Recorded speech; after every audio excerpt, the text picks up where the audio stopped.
Hermits of YouTube, it's your Van Harley. We're back with a brand new episode today, and this time we'll be getting into Kaveh's hangout. I'm really excited to delve into his character more after how good the Parade of Providence event was. This episode is going to be a little bit of a longer one because Mr. Blonde Boy can't shut up. Let's get right on into it. I really like his voice actor, Ben Balmaceda, so let's enjoy.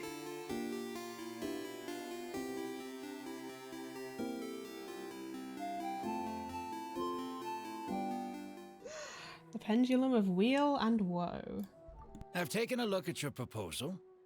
It's much better than the ones you showed me before, but I'd still like to make some changes. Oh, come on, not again. Isn't this the 6th proposal I've shown you? What's your issue this time? It's a bit hard to put into words, but the design still doesn't look quite right to me. I have to say, that's a terribly vague and unconvincing explanation. Please enlighten me. What would feel more right to you? For starters, don't you think this roof is jutting out a bit too far from the top? It looks almost like the head of a fungus. This door, too. I don't think it needs to be nearly this large. If you could reduce it to around my height, you could use the leftover materials to construct a few more rooms. The roof and the door are the most fundamental parts of a building. If we were to change them, then what would be left of the design? Even if the soul of the building won't be lost, all traces of architectural style would be gone. Anyone with the slightest inkling of architectural knowledge would know to leave them alone. Oh, I understand the principles of what you are saying, of course, but the truth remains that I'm still a bit unhappy with the design as is. Is there anything else that you can do? Oh, actually, I just got an idea. Can we get rid of all the extraneous sections on the roof so the whole design will just be one vertical structure, similar to that of a tree trunk? What? Don't architects often say that symmetry makes everything more balanced and pleasing to the eye? Okay, sounds good. This way, Dusky. the proportions will be completely balanced. I really don't know how you managed to come up with such a ridiculous idea. Wait, don't tell me. Someone hired you specifically to commission me and put me through the ringer? Come to think of it, though, I really don't think I've gotten on anyone's bad side recently. Anyway, that's it. I will not be working on this commission anymore. Goodbye. Maybe you can find yourself some other genius who'll be able to satisfy your demands. Dusky, what are you doing? Hey, young man, please wait. Oh no. He mad. Kaveh looks like he's in a bad mood. I should go check up on him. Were my requests out of line? This man is slumped over. Taking this commission was truly the worst decision ever. You alright? Oh, hey, I wasn't expecting to run into you here. Actually, while we're on that, what are you doing here at the tavern? Don't listen to anyone who says that drinking is an elegant pastime. It's no good for your health. I followed you here. So you saw all that, did you? Ugh, I thought I was in the clear. I made sure to double check that nobody I knew was around. Anyway, thanks for looking out for me. Honestly, it wasn't that big of a deal. I'm used to it by now. Another sad twink, so true. Stress is just an inescapable part of being a working adult. Oh, ain't that the truth? Boss, I'll have a glass of wine. Same as last time. Damn, I want wine now. Do you want something too? I'll put it on my tab. I'll have a glass of juice. Wine in a glass of juice, coming right up. Kaveh chugs down his entire glass of wine. Been there. I know you're already keeping a secret from me, but if you could add this one to the list as well, I'd really appreciate it. Arguing with a client is not a good I thought look he was going for to say me. about his alcohol If word consumption. gets out, other potential clients might be afraid to work with me. That guy, though, what was he even I mean, enough going people probably on heard about? you. All those ridiculous demands of his? He's just a blabbering fool trying to act like a know-it-all. Kaveh seems a lot more honest after he's had some wine. Another glass, please, boss. I'm not leaving today till someone has to carry me out. You've got it, sir. I gotta say, though, it almost feels like you're saying that every other day now. Me with weed. It really is every other day that you'd run into a client who knows nothing about construction requirements or architectural style. If this was in the past, I'd never have gone through 6 whole drafts trying to accommodate the client's preferences. But perhaps getting used to this just means that I've grown numb to it. I've worked on so many projects since graduation, and none of them have been approved at the first pass.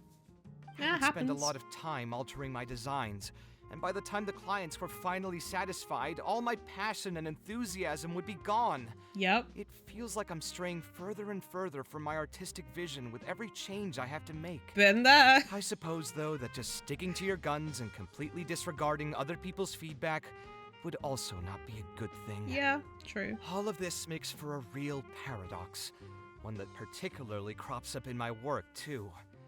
In the end, what is the true meaning of art? Should I see it as a divine gift of inspiration from the gods, or an expression of the light of my own wisdom? The latter. Here's your drink. How are you already spouting nonsense after just one glass? Drag him. Your tolerance is usually much better than that. Boss, what do you think is the meaning of art? The meaning Sounds of drunk. art? Really, my friend, who in Sumeru understands art better than you? Anyway, I don't know about art, but I do know that I'm interested in business, and some patrons are waiting to be served. So, you'll have to excuse me for now. Just holler if you need anything. What do you think, traveler? Something that embodies the creator's art efforts and dedication. Exactly.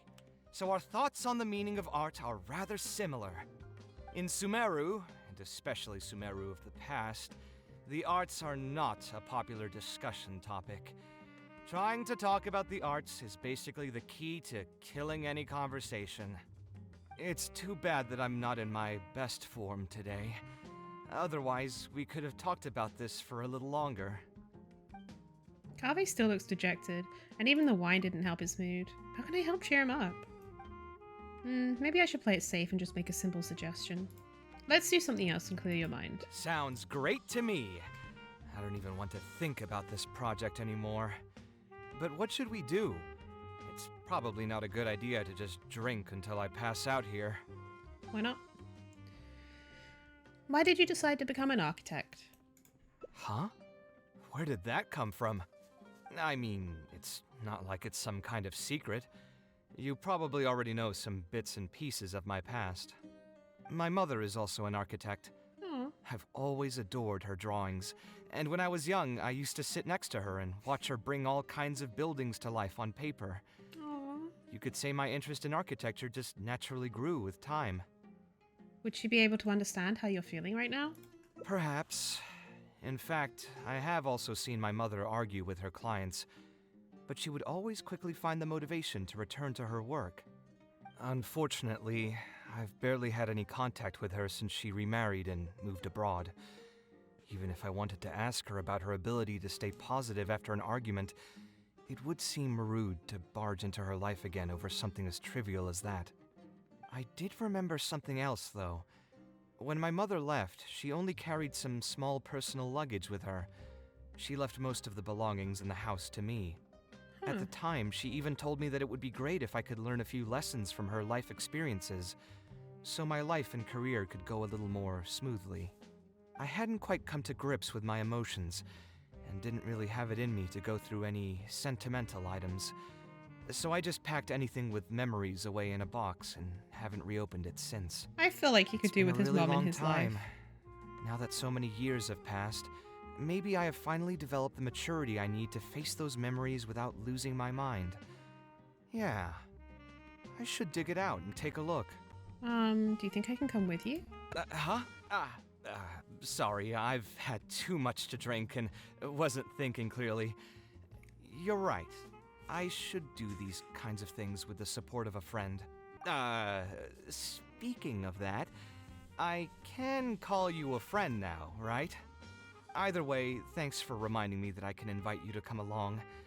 Had I just gone back by myself, it would have looked like I'm deliberately trying to keep things from you. Ugh, thinking too hard about the words is giving me a headache, so I'll just give it to you straight. Thanks to your advice, I have decided to put my current projects on pause for now, and spend some time trying to rekindle the passion for my craft. If you want to stick around and see how this will turn out, you'll be sure to encounter some bits and pieces of my past. Do you think you'd find that too boring? No, give me the juice. All right, then let's head back together. I mean, you already know where I live. Who knew that the day would come when I too would have some friends over?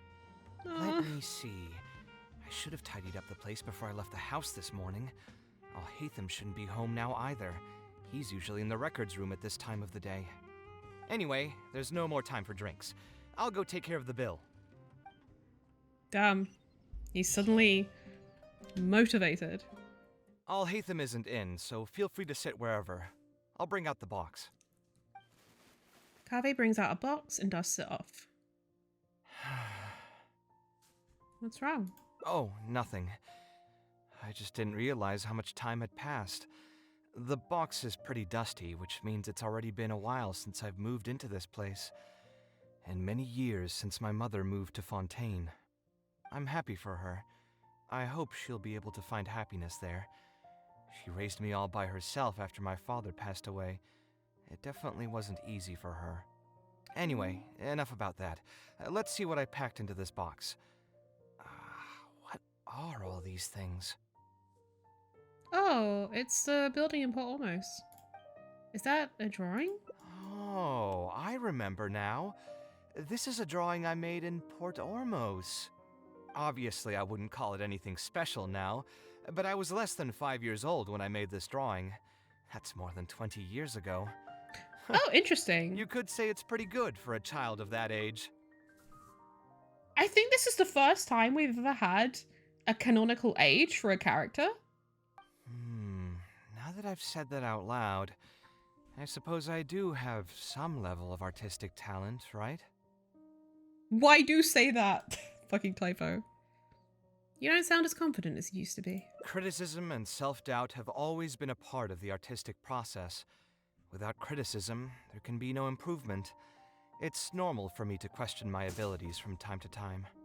I admit that I may have spent a little too long questioning myself this time around, but as you know, the heart tends to dwell on whatever it pleases. Anyway, never mind. The more I talk about it, the less confident I feel. Let's see what else we have in the box. Ah, my building blocks! It's been years since I've last seen these. When I was a kid, I used to stack them super high, and could even stabilize the tower to keep it from tumbling over. Oh, and this blueprint. I made it by copying my mother's sketch, and the aspect ratio was horrendous. God, It's still stay at that. technically the first blueprint I made myself, though. I was super proud of myself when I finished it, and put it in the same pile as my mother's sketches, hoping she'd notice and compliment me for my good work. Unfortunately, my mother didn't realize that I had put it there. When she had a meeting with a client the next day, she handed my blueprint to him by mistake. Oh The no. client was completely confused by this new blueprint, but apparently he felt too tongue-tied to question such a famous architect. It was only a few days later that he finally gathered up the courage to pay my mother a visit. He asked, "The door in this blueprint is even taller than the roof. Is this supposed to be part of the design?" And what happened after that? My mother took me with her to personally apologize to the client several times. She didn't scold me about it in private, though. Instead, she went over all the steps required to draw a good blueprint, Aww. and was very patient throughout the whole process. I still remember it like it was yesterday. What a good mom. Let's see, is there anything else left in this box? Huh. What was this again? A notebook with a lock? Ah, this is my mother's notebook. She used to write and sketch in Diary? it all the Notebook? time. When I was a child, I used to be super fascinated by this notebook, and always pestered my mother to let me read it. After asking her a few times, She told me that I could read it as long as I could guess the password. Huh. Wonder why she didn't take this notebook with her. Did she leave it to me on purpose? You could open it and take a look. If only I could. I never managed to guess the password. Even after all those years? Hey, it's not a matter of time, it's a matter of inspiration. That's what we need to guess the password. Who knows? Maybe this time something will click in my head, and the answer will just present itself. Let me think. What could it be? Your name? I could tell what you were thinking. Don't worry, I tried all the easy guesses a long time ago. I've tried my name, my father's name, my mother's name, my grandparents' names on both sides, and all of our birthdays. I've tried every name and number remotely related to my family. I've even tried stuff like love you kaveh, take care, and yours truly. I've tried every cheesy phrase and well-wish in the book, but this lock has refused to budge.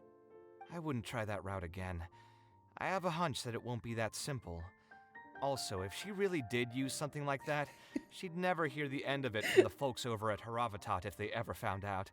We can try asking some of her old acquaintances. So we could find someone who was close to my mother and see if they might know anything? I see what you're saying, but who should we talk to for that? Have you tried password? My mother was never really That's a the high one to one. be social. My father was the one with more friends, but all those connections were severed when he died. That sucks. Let me think. They didn't try and keep up with the Is family? there still someone at the academia who would know my mother? Ah, actually, there is someone. Professor Zaha Hadi. Who's that? Huh, you've never really heard of her? She's a famous Gasharwar scholar and leading expert in formal garden design. My mother studied under her as a student many years ago. Professor Zaha Hadi published many works during her career, so I was able to learn a lot by studying her essays. If there's anyone who still remembers my mom, it'd be her. She's older now and is no longer teaching at the academia. But if I remember correctly, she spends most of her time around the Bimarstan area. Let's go take a look. We might run into her if we're lucky. Oh, What am I supposed to do now? Forget it. I'll just head back. Tainari, what are you doing here? Oh, it's you. Good to finally see you again. I came into the city to buy some experiment reagents, hoping to bring them back with me to Gandharvaville. But as soon as I got here, I noticed someone banging on Cyrus's door. You've all heard of Cyrus, right? He's an ex-sage and Sino's adoptive father. I didn't know Sido was thinking adopted. about going over to ask what's happening. That granny over there may appear old and frail, but her vocal cords certainly sound loud and healthy as ever. Granny? Yeah, she's just over there. You can go check out the situation yourselves in a moment. Kaveh, were you at the tavern? I had a quick drink or two. Can you still smell the alcohol? Drinking in broad daylight. Really? You want to pass out by the road and get run over by a sumpter beast like some mindless fungus, huh? And you, traveler? You didn't try to stop him?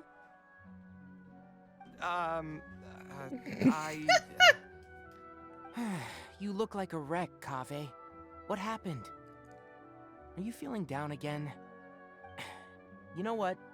I'm hosting a meal at Pardistii tomorrow evening. Do you want to come? Huh? Oh, I had no idea. Let me think for a moment. I'll come if I can find some time. All right. Then I'll plan on reserving 2 seats for you. I'll be heading back to Gandharvaville for now. I have a feeling that argument over there is going to continue for quite some time. It might be best if we don't get involved. A granny who lives nearby. Let's go take a look. Hi, lady. So, plan on keeping yourself locked in there, huh? Fine by me. If you're not going to come out, then I'm not going to leave. My tomato was growing so well, it had all the potential to become the best tomato this year, and you cut it straight from the vine. I already told you I had nothing to do with it. Why would I take a tomato that's still weeks from ripening? You'd have to be awfully green as an investigator to think it was me. You see, the word green here can refer to both the color of the tomato and the fact that your skills could use some. Enough nonsense! Just come out and face me, you coward! He's just You're like out of excited. your mind. If I've actually done something wrong, then get a mantra and pull me out by force, why don't ya? Oh, why you? Don't tell me this is. Professor Zahahadi? And who are you? Oh, Kaveh. Fancy seeing you here. How long has it been?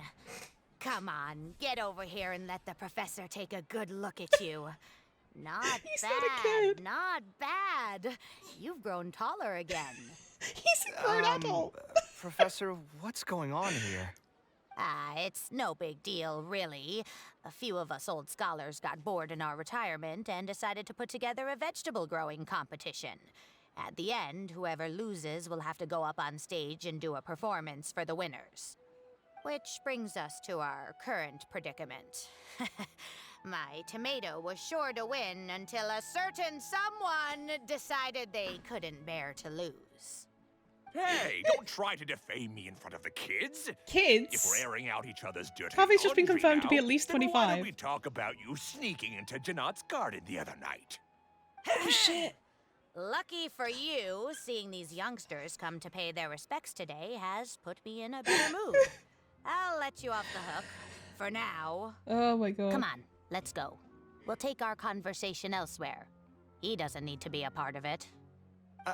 Yes, of course. Is Faranak still doing well? Yes, as far as I know.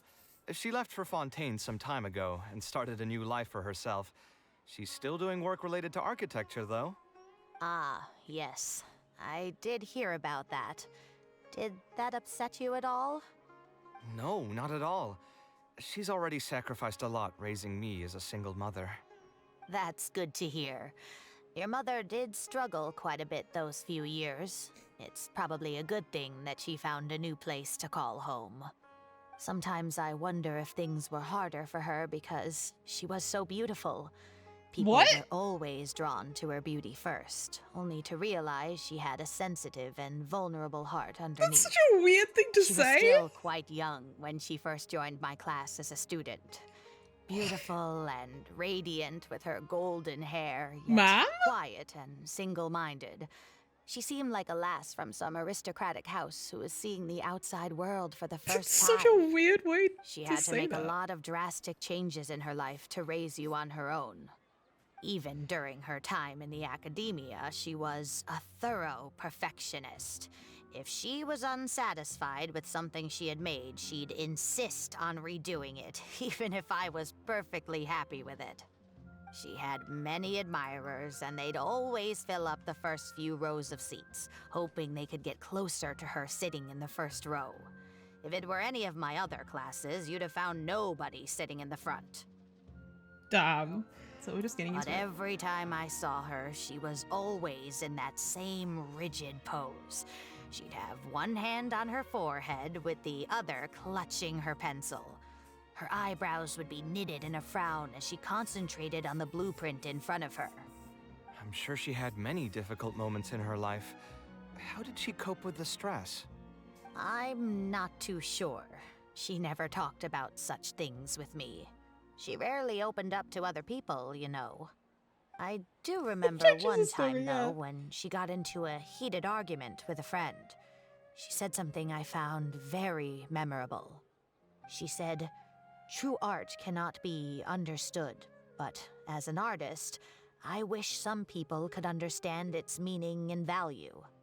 If you ask me, that's probably the greatest source of pain for geniuses of their craft. It's extremely hard for them to find someone who can truly Yeah. understand their ideas. So that's how it is. I wonder if the password could be...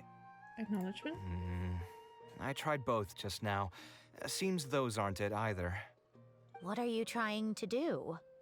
My mother left her notebook to me, but it has a password and I haven't figured out what it is yet. I'm trying to learn more about her so I'd have a better chance at cracking the code. Thank you for all that you told us. It's the least I can do. Talking to youngsters like yourself makes me feel younger too. Honestly, looking at you now, I can see how much you resemble her. It's almost as if she's standing right in front of me again. Your personalities are quite alike, too. You're both stubborn and both a little awkward. Of course, I'm sure the similarities are mostly superficial. But so long as you continue to harbor those traits, you'll find a lot of difficulties in your work.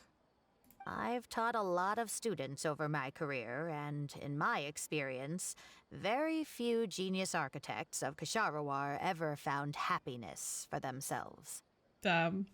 They would know exactly what they want to express and fight for it tooth and nail, which inevitably led to arguments with their clients. Yeah. Some clients would choose to respect the architect's vision or just let the argument go because of the architect's reputation, but those are the rare ones. When Faranak first graduated, she was getting into arguments with her clients nearly every single day. I think it only got a little better when she Gotcha, met Christine. your father. I see. But could he understand the designs my mother made? No, I think they were probably beyond him, too. But despite that, he still stayed next to her, listening to her joys and sharing in her sorrows. Aw. Faranek had many admirers, but she ended up choosing your father. His support probably played a part in that decision. So instead of understanding, perhaps all we need is just companionship. Maybe that's what she was trying to tell you? Huh. It worked. Oh, was that the right password? Huh. Yes! Then you should be on your way, child. Find a quiet place and see what she wanted to say to you. Being the awkward person that she is, I suppose there were many things that Faranek could never say out loud.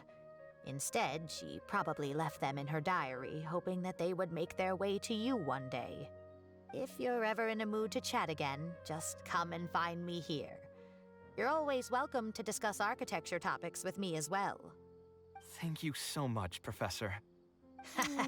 There's no need to be so formal. I'll let you kids go.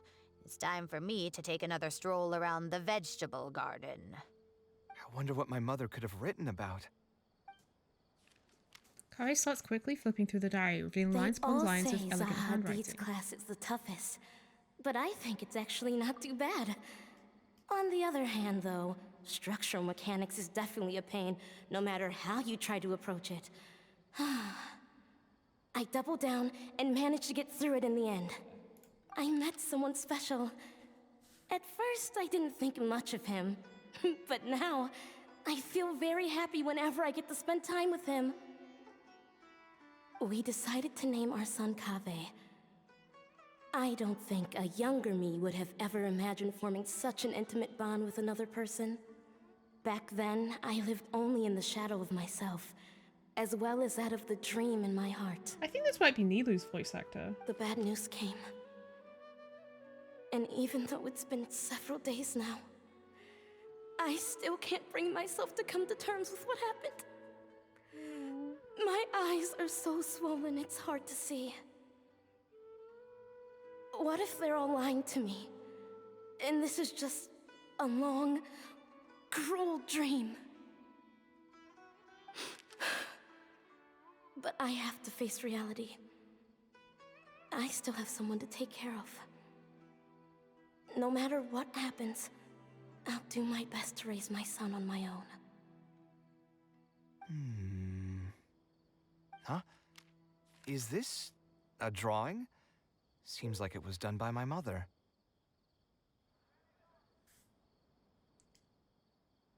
That can't be Tignari. Was that Tignari's dad? This blonde man was probably my father. But who are the other people in the picture? Huh? Why do a few of them look somewhat familiar? Yeah, they do seem familiar. From the dates in the notebook, she probably drew this more than 30 years ago. I hadn't even been born yet. So he's confirmed late 20s. Maybe we were thinking too much. Oh, there are a few lines written in the diary about this as well. The one who invited us to the gathering is a talkative woman.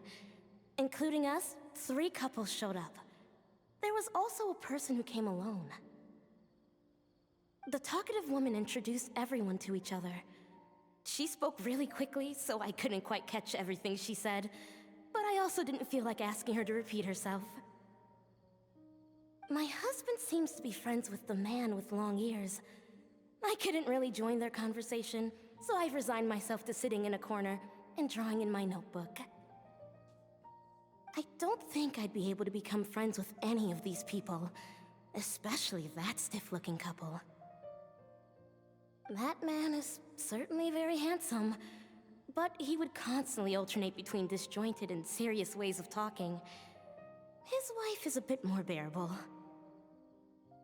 We were not acquainted with each other to begin with, and I doubt we'll see each other again after this gathering. The ambiance of this gathering is surprisingly pleasant, however. Talking to people can allow us to find some peace after a long day.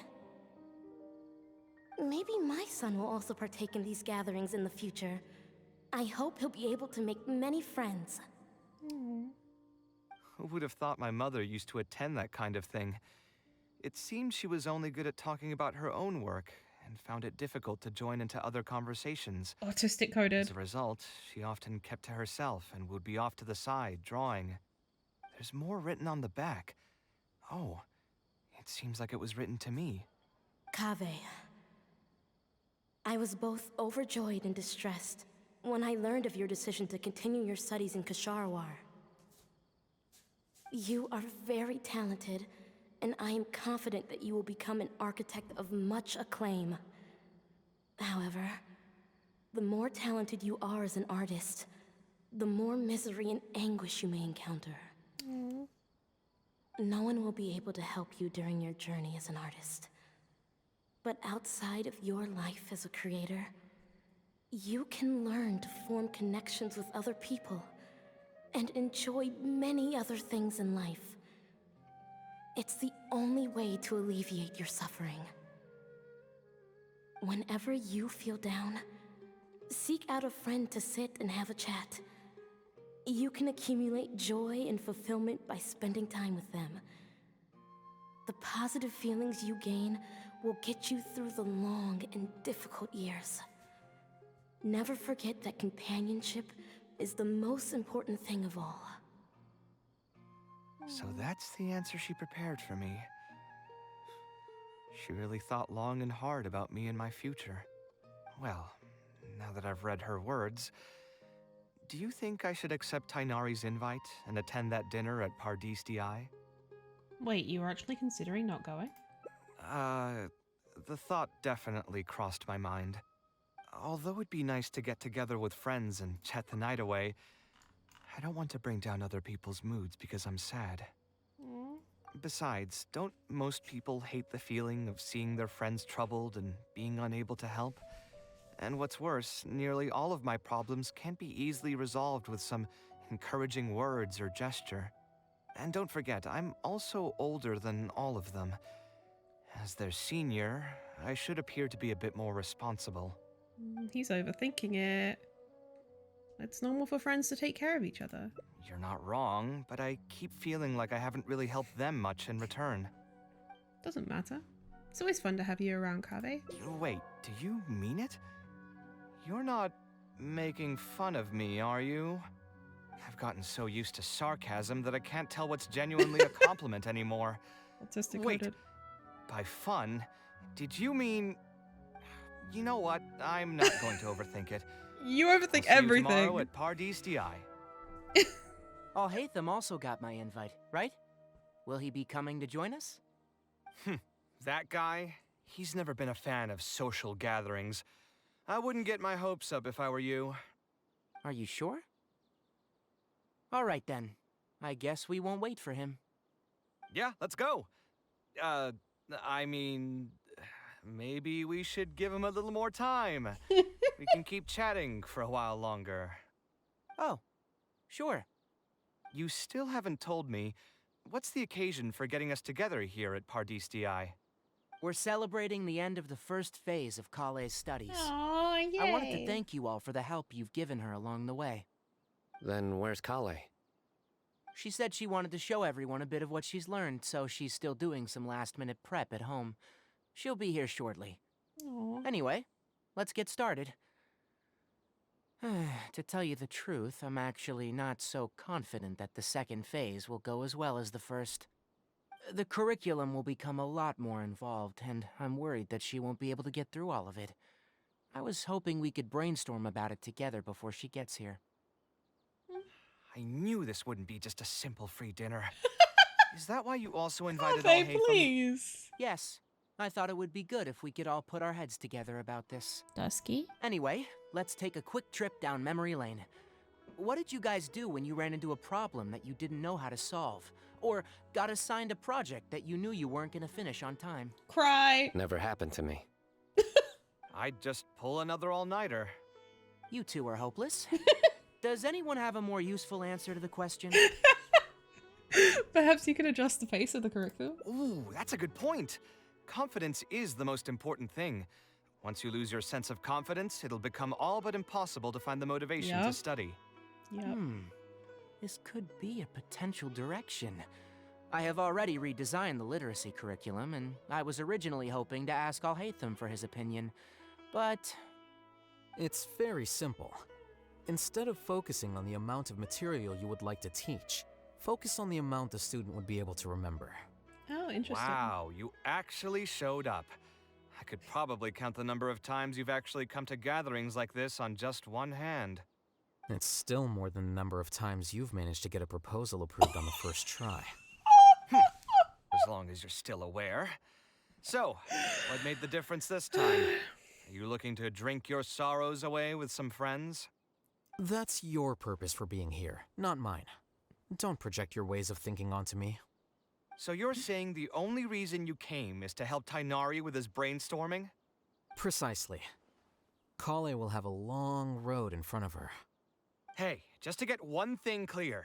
Even if Kale manages to make her way to the academia, we cannot let her enroll in her avatat. Kasharawar is obviously the best choice for her. She's been a trainee forest ranger for so long, she'll definitely be good with her hands. What are you saying? Spontamad is the better choice. It's where I graduated from, after all.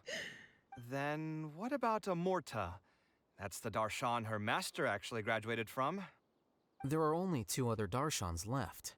We might as well select all of them on her enrollment application. I'm trying to have a serious discussion here. Traveler, you aren't associated with any of the 6 darshans. In your opinion, which darshan would be the best choice for Kale? The one that she picks? I think she should get through the second phase of her studies first. Well said. agreed. And my goal in inviting you here was to gather some thoughts on the execution of this second phase. Phase 2 far exceeds Phase 1 in both curriculum complexity and the speed of instruction. I hope Kale has prepared herself for what is coming. Hey, what are you thinking now? Please don't tell me you're planning on lending her those abstruse books from your home library. Actually, I was thinking about lending her a professions guide.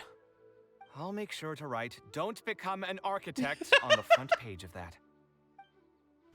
But don't you love your job, Kaveh? You're right. I can't deny that. Is there another phase after Phase 2?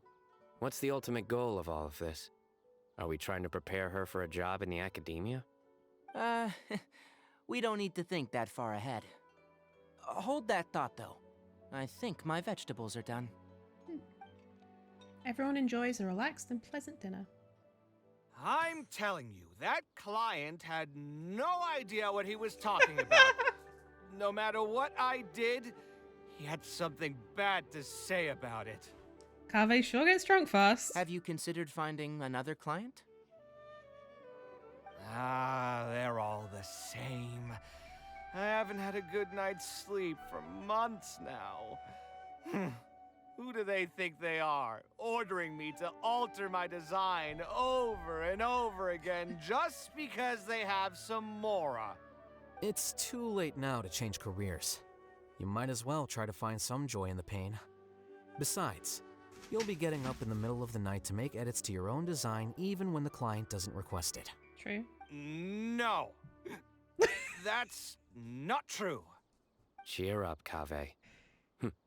I'll tell you a new joke. Oh no. We'll save that for the end, Sino. You can keep it to yourself until then. Whatever. I'm not going to use my brain anymore. Let's drink tonight to our heart's content. This guy should take up weed. Oh, with Collie at the back. Leisurely gathering. The positive feelings you gain will get you through the long and difficult years. Layer of dust, cakes the box, memory of what once was lies sealed within. Okay, so this is when we pick up his mum's diary. Then maybe we should just put it aside for now. Yeah, you're right. Although I was hoping to find some words of wisdom from my mother, if I stop and think about it, her words may not be the advice that I need to hear right at this moment. Everyone's life journey is different.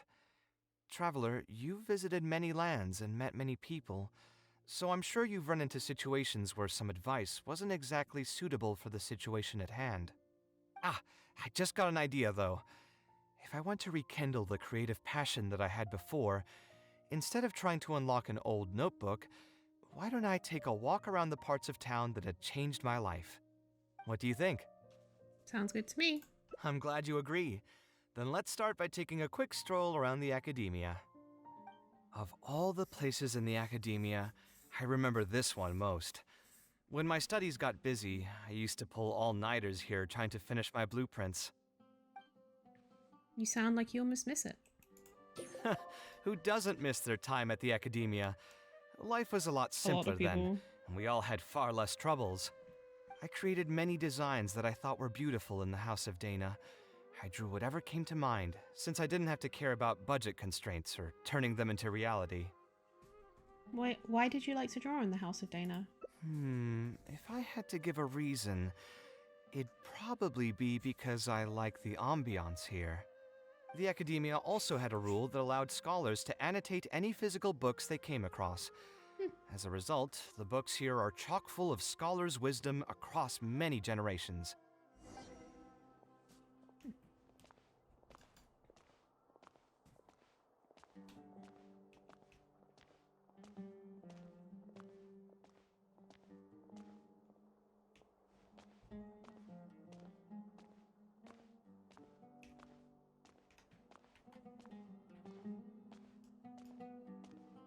Oh, here, this is a great example. This book, History of Ancient Sumeru Architecture, contains some analysis that I did many years ago. Huh? Why is Alhatham's handwriting also in here? When did he ever read this book? I guess it's probably from when we worked on that research project together. Anyway, he probably never cared to tell you this, but the House of Dana is where Alhatham and I first met. I came here to do my homework, and saw him sitting by himself next to that row of bookshelves. A group of Haravatat scholars were chatting near him, but he looked as if he was too lazy to join them. There was a pretty stark difference between him and all the rest of them. It was my fault for feeling bad for him. I thought he must have gotten into some kind of trouble and went over to ask if he needed anything, not realizing that... Not realizing that you were in fact the one in a whole heap of trouble?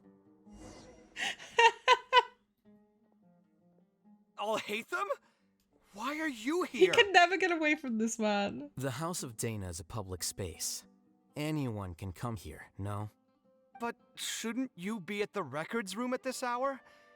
You're not here to watch me make a fool of myself, are you? You think I would derive amusement from watching you fall into depression over your life's various troubles? If that's the case, then I suppose I must have been entertaining myself for years. Jesus I Christ. came here to pick up a few files. If your voice hadn't managed to get through my soundproof earpieces, I probably wouldn't have noticed Oh my you. god. All right. I admit I was probably overreacting just now. Well, want to continue the story? Probably not when he's right here with us. As his senior, I shouldn't try to tarnish his reputation. There was nothing embarrassing or shameful about it. When I was still a student at the academia, I once collaborated with Kaveh on a research project. A collaboration is usually beneficial for all parties, but due to issues with our personalities, we ended up going our separate ways before completing the project. We had a number of differences, and they remain unresolved even today. But there's no point going into that I think right it's now. a fair assessment. The more important question is, why are you at the House of Dana? Kaveh's feeling a little... As a senior scholar, isn't it my responsibility to offer my friend a quick tour and explanation of the Academia's architecture? I see. Then let me guess. Your next stop will be the pavilions around Razan Garden? Our famed architect sure loves showing off that corner to all his friends. Oh, and Kaveh, a lot of the books you annotated have been moved to the innermost section of that bookshelf over there. You'll have to dig them out yourself if you need to find them. Huh? But why would you know that? Don't tell me you finally had an epiphany and realized that there's great virtue in respecting your elder's work. Sure, if that will give you some self-confidence. Leave any words of thanks you may have to the ex-Grand Conservator. The last time he was here, he was complaining that he had received reports from current students. The main grievance being that the annotations are too long and difficult to read. As a result, the books you annotated have been moved to the back shelves. What? But all of my annotations were extremely important. Instead of reporting me, they should have been thanking me for my service. The notes that I took, they couldn't have asked for a better analysis of those books. Okay, just you wait. I'm going to fix this right now. I'll dig all the books out and return them to the proper shelves. Oh, we'll wait. Waiting is about all we can do. Anyway, you were about to say he's feeling a bit down? He was put through the ringer recently by a particularly difficult client. Put through the ringer. What an interesting phrase. I assume he used those exact words himself? It doesn't seem far from the truth, though. He probably did suffer quite a bit, that's true. He always spends a lot of time editing his proposals, with the goal of satisfying as many of the client's preferences as possible. But the satisfaction of one client will not translate to general satisfaction with his work. Many problems in life can only be solved by a fundamental change of attitude. As the leading genius of Ksharawar, Kaveh should have both the right and the confidence to reject any unreasonable demands. There are plenty of architects in Sumeru who are inferior to him in skill, yet far more irascible in temperament. What's more, there are plenty of people who look up to such individuals as paragons of staying true to one's principles. So the problem is with Kaveh? Clearly, his predicament is inevitable, since he holds other people's feelings as more important than his own. Of course, each person is different, and we should respect the paths that they have chosen for themselves. Admonitions will serve no purpose. People tend to succumb to familiar pitfalls, and this is especially true for those who believe it's their duty to carry more burdens on their shoulders. I think that's a very fair assessment of him, actually. Very balanced and level-headed. Looks like you were having an enjoyable chat while I was gone. Were you talking about me by any chance? What do you think? What else is there to talk about? Surely no one would be interested in talking about the files that you were browsing through earlier. Anyway, you should take a look at this. Look at this comment on page 82. Dear Kaveh, thank you so much for annotating this book in such detail. It was a great help to me. See that? Now that's how a student should treat their seniors. And it looks like you're already in a much better mood now. It really doesn't take much to make you happy, huh? Me happy? I'm mocking that retired blockhead for being so full of himself. He understands nothing about the true beauty of architecture. When I can find some time, I'll have a serious talk with him about making sure these books are put where they belong. Why don't you just move all the books yourself? It's not like he hasn't cursed you out before. What was that nickname he gave you while you were in the academia? The Urchin of Ksharawar? Wait, what? Kaveh had a habit of scribbling and writing in all kinds of books. Hey! You didn't need to bring that up. At least not when I'm still standing here. Oh, actually, I also found a really old sketch in one of the books over there. See? Doesn't it remind you of something? An arch bridge? Huh? Don't tell me even you don't get it. Don't ask me. This is the time you specifically put aside to brag about yourself. Feel free to hoard all the spotlight you want. You... In that case, allow me to explain. Although this sketch is a little abstract, you can plainly see from the road plans that this was an original concept for the expansion of Port Ormos. We can also plainly see that the designer was a huge fan of this project. It's the project he loves to talk about the most, second to the Palace of Alcazarzaray. If I don't keep bringing up the neat projects that I've done, how would anyone know that I was the one who did them in the first place? There shouldn't be any complaints about Port Ormos. If I remember correctly, the construction process was very smooth, everything was made ready ahead of time, and there were very few safety concerns. There are indeed no records of any complaints about this project. A most impressive achievement. See? What did I tell you?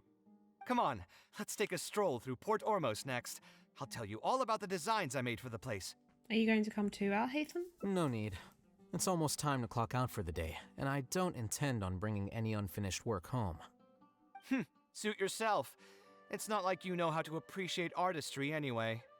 Let's go, traveler. I'll take you to Port Ormos. They're both just constantly biting at each other. Like, neither one of them can actually say something nice. Oh. A brand new volume. Seems like very few people have been interested in reading it. Evolution of Ancient Literature. There are almost no annotations in the book, but the daring speculation made by the original author has been unceremoniously crossed out by a reader. Damn. Graphical illustrations of ancient architecture. Upon opening the book, you are greeted by a series of beautiful illustrations. Next to the lovely images are some notes in equally gorgeous handwriting. The commentary is extremely thorough and appears to be even more professional than the book's original contents. Almanac of Avidia Forest's Avians. The almanac contains information on all kinds of avian species in the Avidia Forest, with notes on their natural behaviour and conservation status. A number of corrections have been made to the listed figures. Judging from the handwriting, they must have been pretty recent. Oh! I got a hidden achievement! Yeah!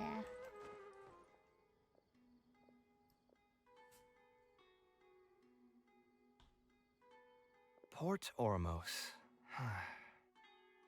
Did you design one of the buildings here? No, I didn't design any one specific building.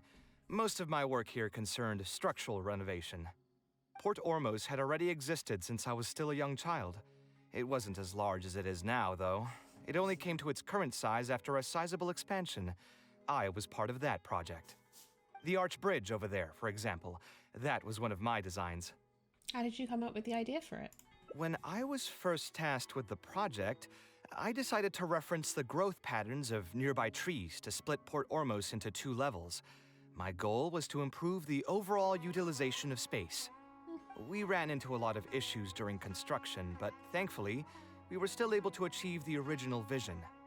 Residents can now behold all the ships entering and leaving the harbor from the vantage point of the bridge, while visitors can recognize the site of Port Ormos from a long ways away.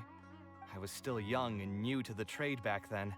I could hardly believe that an idea in my head could become reality and remain in the world for many years to come. The true cornerstone of the creative process.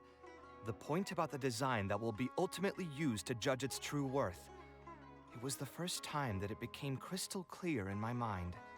Once built, a building will continue to stand. Countless people will see it, and countless more will step inside it.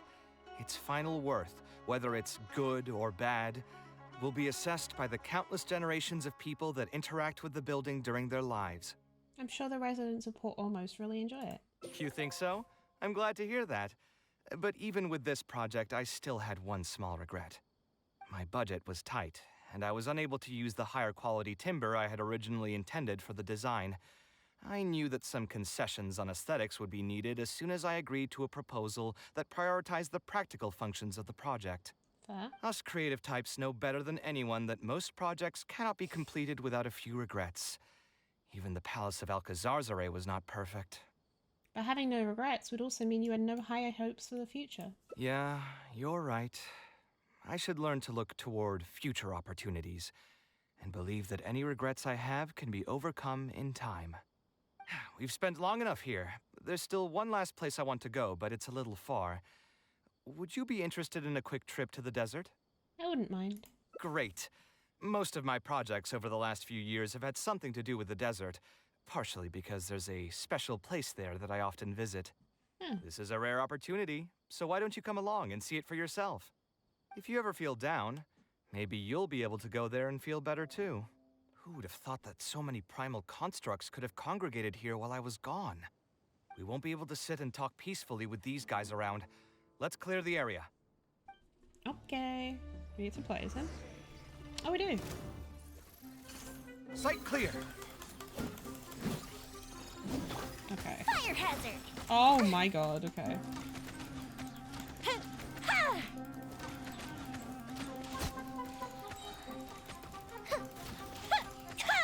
That didn't count!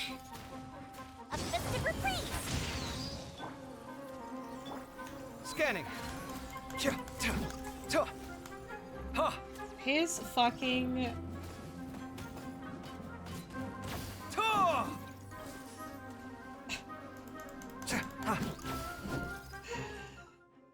Why does he have so much HP? He's not built on HP. Why is he on no plus?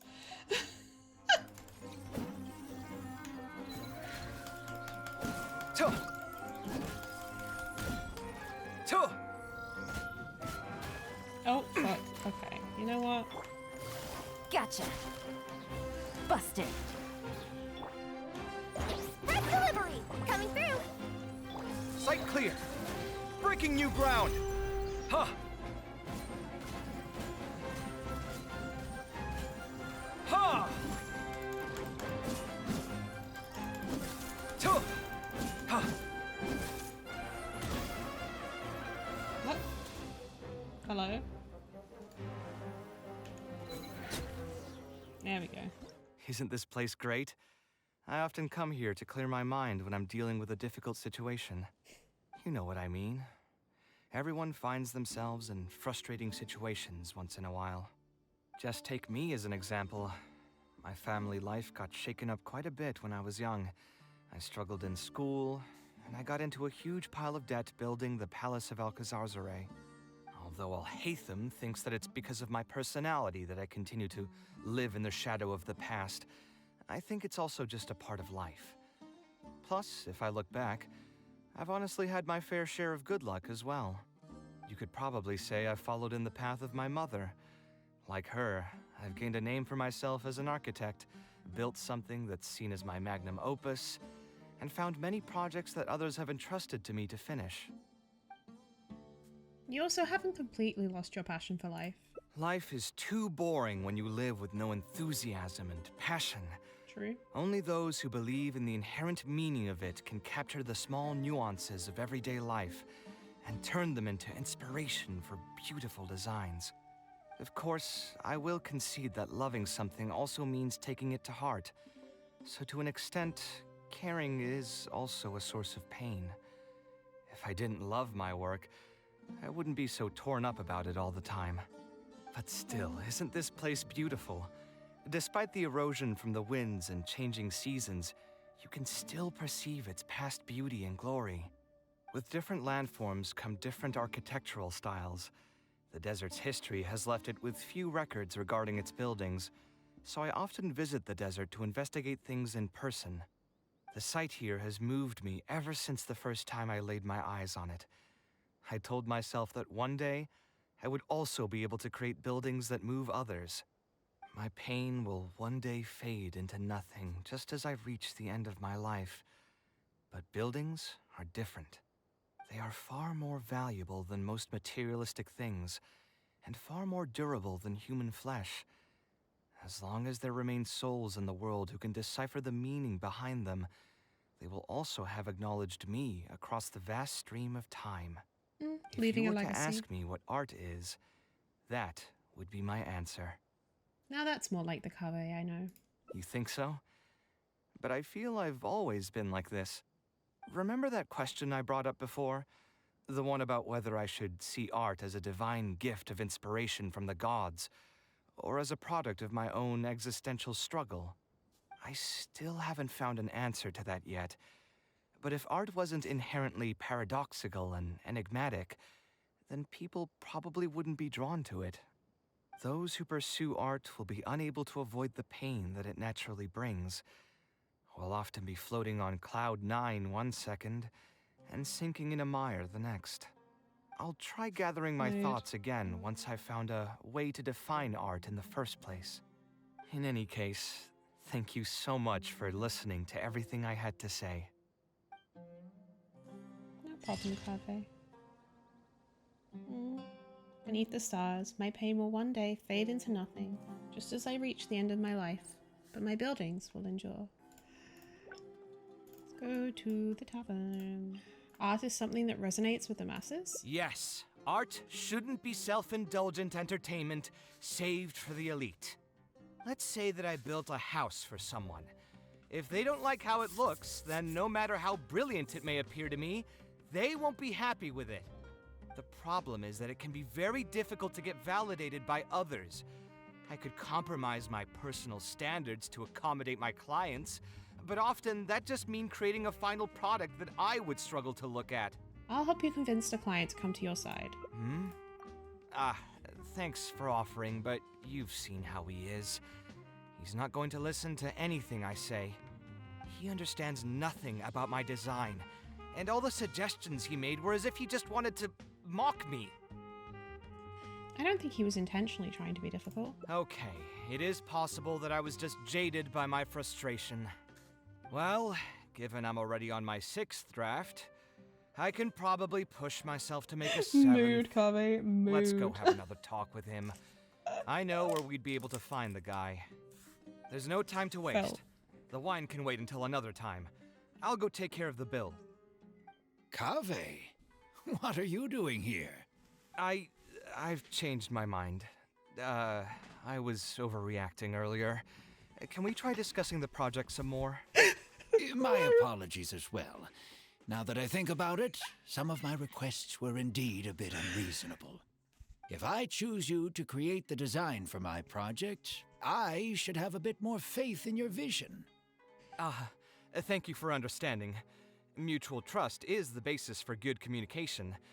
Now that we've got that out of the way, I think we can have a more productive conversation.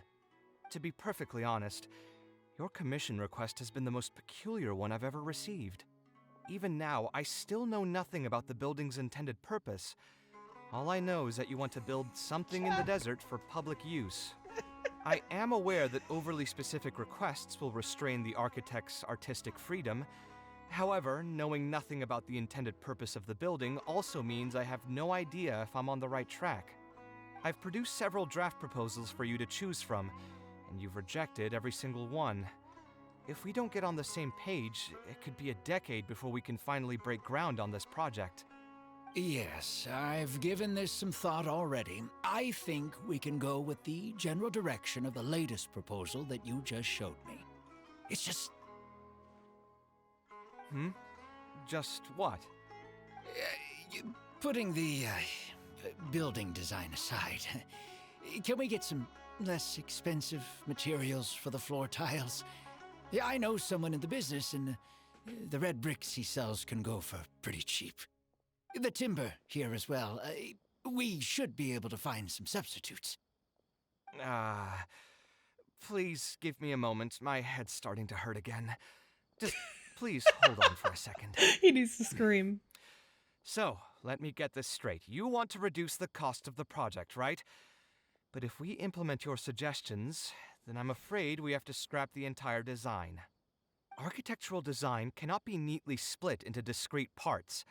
Any change to one part of the design will affect the quality of the whole thing. I decided to utilize high-end timber for this section because the weight-bearing structure requires the supporting materials to be durable and strong. Same with the tiles. Switch them out and the entire mural will have to be redesigned. More importantly, if we make such a change, both its practical functionality and aesthetic value will take a great hit. If all you need is a building with a roof that can keep people dry in the rain, you shouldn't have commissioned me. Many architects would be able to build you one of those while charging far less in commission fees. He's That's a fair point. Actually, please tell me, are you absolutely sure that there's no room for any changes in this draft of the design? I think the most important thing for me is to understand what you would actually like to get. If you could tell me more about your vision, I might be able to work with the design some more. You are the client, after all. You should have the final say on how the project turns out. I want to build something unique. Something quiet and warm inside. A refuge that can block out the world outside. I want all who enter this building to be able to temporarily forget everything that's going on outside of the building and just focus on their task at hand. That's a bit more information than last time, but it's still extremely vague. To put it another way, every rich person who wants to build a mansion for themselves would request something like this. We've gone through many proposals, and this draft is already the cheapest one. Cutting costs by substituting building materials will not only detract from the overall effect of the building, it also won't save you much more in the grand scheme of things. Thank you for giving it so much thought. Please give me some more time to mull over the budget. I'll get back to you once I've figured out a solution. I still have a few business meetings that I must attend, so I'm afraid I'll have to leave for now. You can just leave the proposal as is. I'll get in touch once I've given it some more thought. Bye. Why do I feel like he's hiding something? I also have a similar feeling. I wonder if he can't afford it. Should we follow him and see if anything unusual comes up? Is that really okay? I mean, what he does now is none of our business. Kaveh is the first person to actually have morals suspicious, about this though. shit. He dresses like a rich person, but when you talk to him, he hardly sounds the part. I mean, to be fair, rich people stay rich by being stingy. He sounds super frugal too. That's actually pretty common. Yeah. Not all rich people are spendthrifts. Yeah. Many are just, as if not more, stingy than him. The more mora some people have, the more they love interfering with people's lives. Like constantly reminding you to pay back your debts, or hinting every other day that it's time for you to pay rent. Actually, now that I think about it, I'm not even sure this person really wants to work on this project with me. Putting his vague requests aside, he's still finding excuses to procrastinate even when we've decided on a plan. Who knows how long construction will take if he keeps delaying things like this? We should find him again and get some clearer answers. The sooner we can break ground on this, the better. Huh?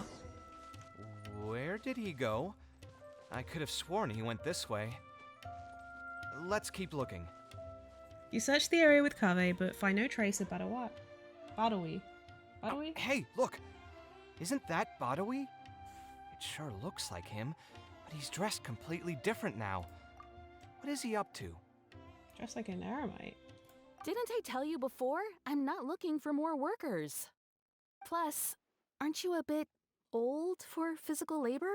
If something happens to you, I won't be able to pay for it. Oh, you won't have to worry about that. I grew up as an eremite mercenary and worked in the desert my entire life. My body's still in great shape. I don't have many talents, but I still have my muscle. If you need someone to unload goods or drive away sumpter beasts, I'm your man.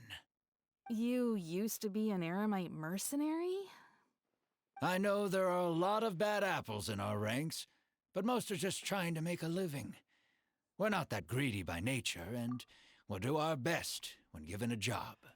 Let me think. I'm sorry, but I still can't take you in. I don't have any open positions right now, and don't have the mora for anything more. How about this?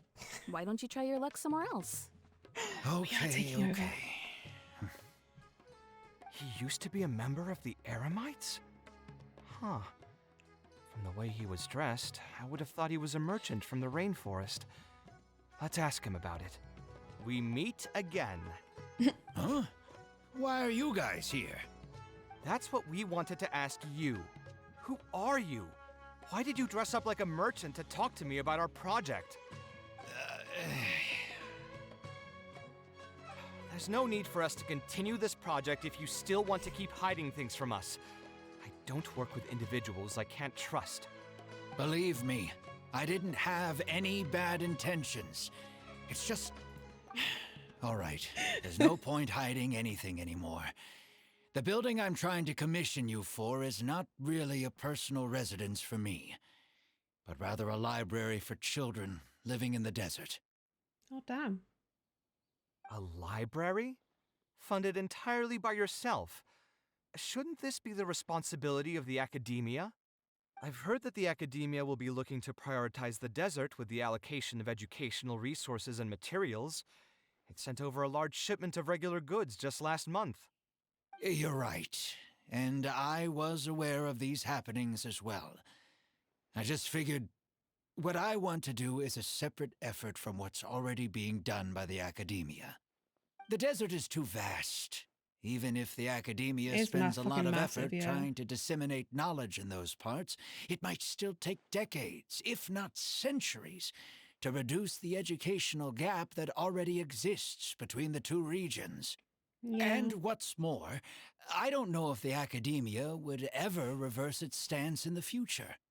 All I know is that as a desert dweller, we should not wait passively for good things to happen to us. If we only did that, we'd never be able to stand up and hold our heads high. I don't have much longer left on this world, so I just want to use whatever time I have to contribute something to my homeland. Why didn't you just tell us that from the start? I didn't want you to know that I came from the desert. I've lived in the desert my entire life, and there wasn't anyone here that I could trust. I figured I needed as much safety as I could get. To the Damn. point that you even disguised your identity? That's certainly He was taking worried about playing it racism. safe to the next level. Hold on. Don't tell me you've also been scammed before. When I first came to Sumeru City, I brought a lot of Mora, hoping to find an architect that I could work with. Someone agreed to take on the project, and even took a sum of Mora from me, but then disappeared without a trace. Wow. After that, I heard that there are a lot of untrustworthy people in this business. Some would run as soon as they've been paid, while others would deliberately use expensive materials and take a cut of the construction funding. Damn. I spent a while collecting information in the city, and eventually learned that you're the most famous architect in all of Sumeru. I figured that you wouldn't need to make Mora by scamming people, so I decided to reach out to you. By the way, how did you know I was scammed? I don't think I've ever mentioned that to anybody. Just a hunch. A while ago, I accepted an offer to work on a project in the desert, Oh. and was also scammed out of a large sum of Mora. I ran into someone who was living in a pretty run-down house. I noticed a load-bearing wall on the verge of collapse, and suggested that I build a new house for him. He said that he had no way to pay for it, so I loaned him some of my own Mora, and told him to get some stone Damn. and timber from the local vendors. Soon after that, I found out that he had gone gambling with all the money, and lost everything, down to the last coin. Damn. And after that, he even borrowed Mora from me twice more, using a different excuse each time. Kaveh. I didn't even suspect him of any wrongdoing until he hired a group of mercenaries and tried to ambush me in his own house. According to him, I looked like an easy target because I was an academia scholar who didn't have any family or friends in the desert. What kind of person would just look at someone else and think, this guy looks like an easy target? Wow. Kaveh, how did you keep falling for that? Jesus Christ. Those kinds of things do happen every once in a while, yes. Folks like him are the exact reason why us desert dwellers' reputation have gone down the drain. I must apologize to you on their behalf. It's all right. You were also scammed by someone from Kasharwar after all. I should apologize to you on their behalf. Ultimately, neither of our experiences had anything to do with the desert or the rainforest. People who are new to an area are always easy targets for criminals. Bad people are everywhere. Yeah, you'll find both good and bad people everywhere. I can't understand the logic of those who like to take advantage of others, but I have to accept their existence as a fact of life. Anyway, I digress. Let's return to the topic at hand. Did you keep rejecting my designs because you thought I was deliberately using expensive materials to take a cut as a middleman? That's what I was afraid of initially, yes. I eventually understood that you weren't out to cheat me. But unfortunately, I still don't have nearly enough mora to pay for the design you proposed. I've done the math and know that we should be able to make it if we cut some corners. However, after our conversations, I can see that you're passionate about your design, and I'm quite fond of the proposal as well. So, I decided to try and see if I can afford your proposal as is. I've been looking for work every day, and in another month, I should be able to cobble together enough mora to meet the budget. By cobble together, you mean you're going to spend your entire life savings on this project? But then, what will you do if something unexpected comes up, and you find yourself stuck with no emergency fund? To be honest, I haven't really thought about that. I mean, when you've lived to be my age and something happens, you can't really call it unexpected anymore. Fair.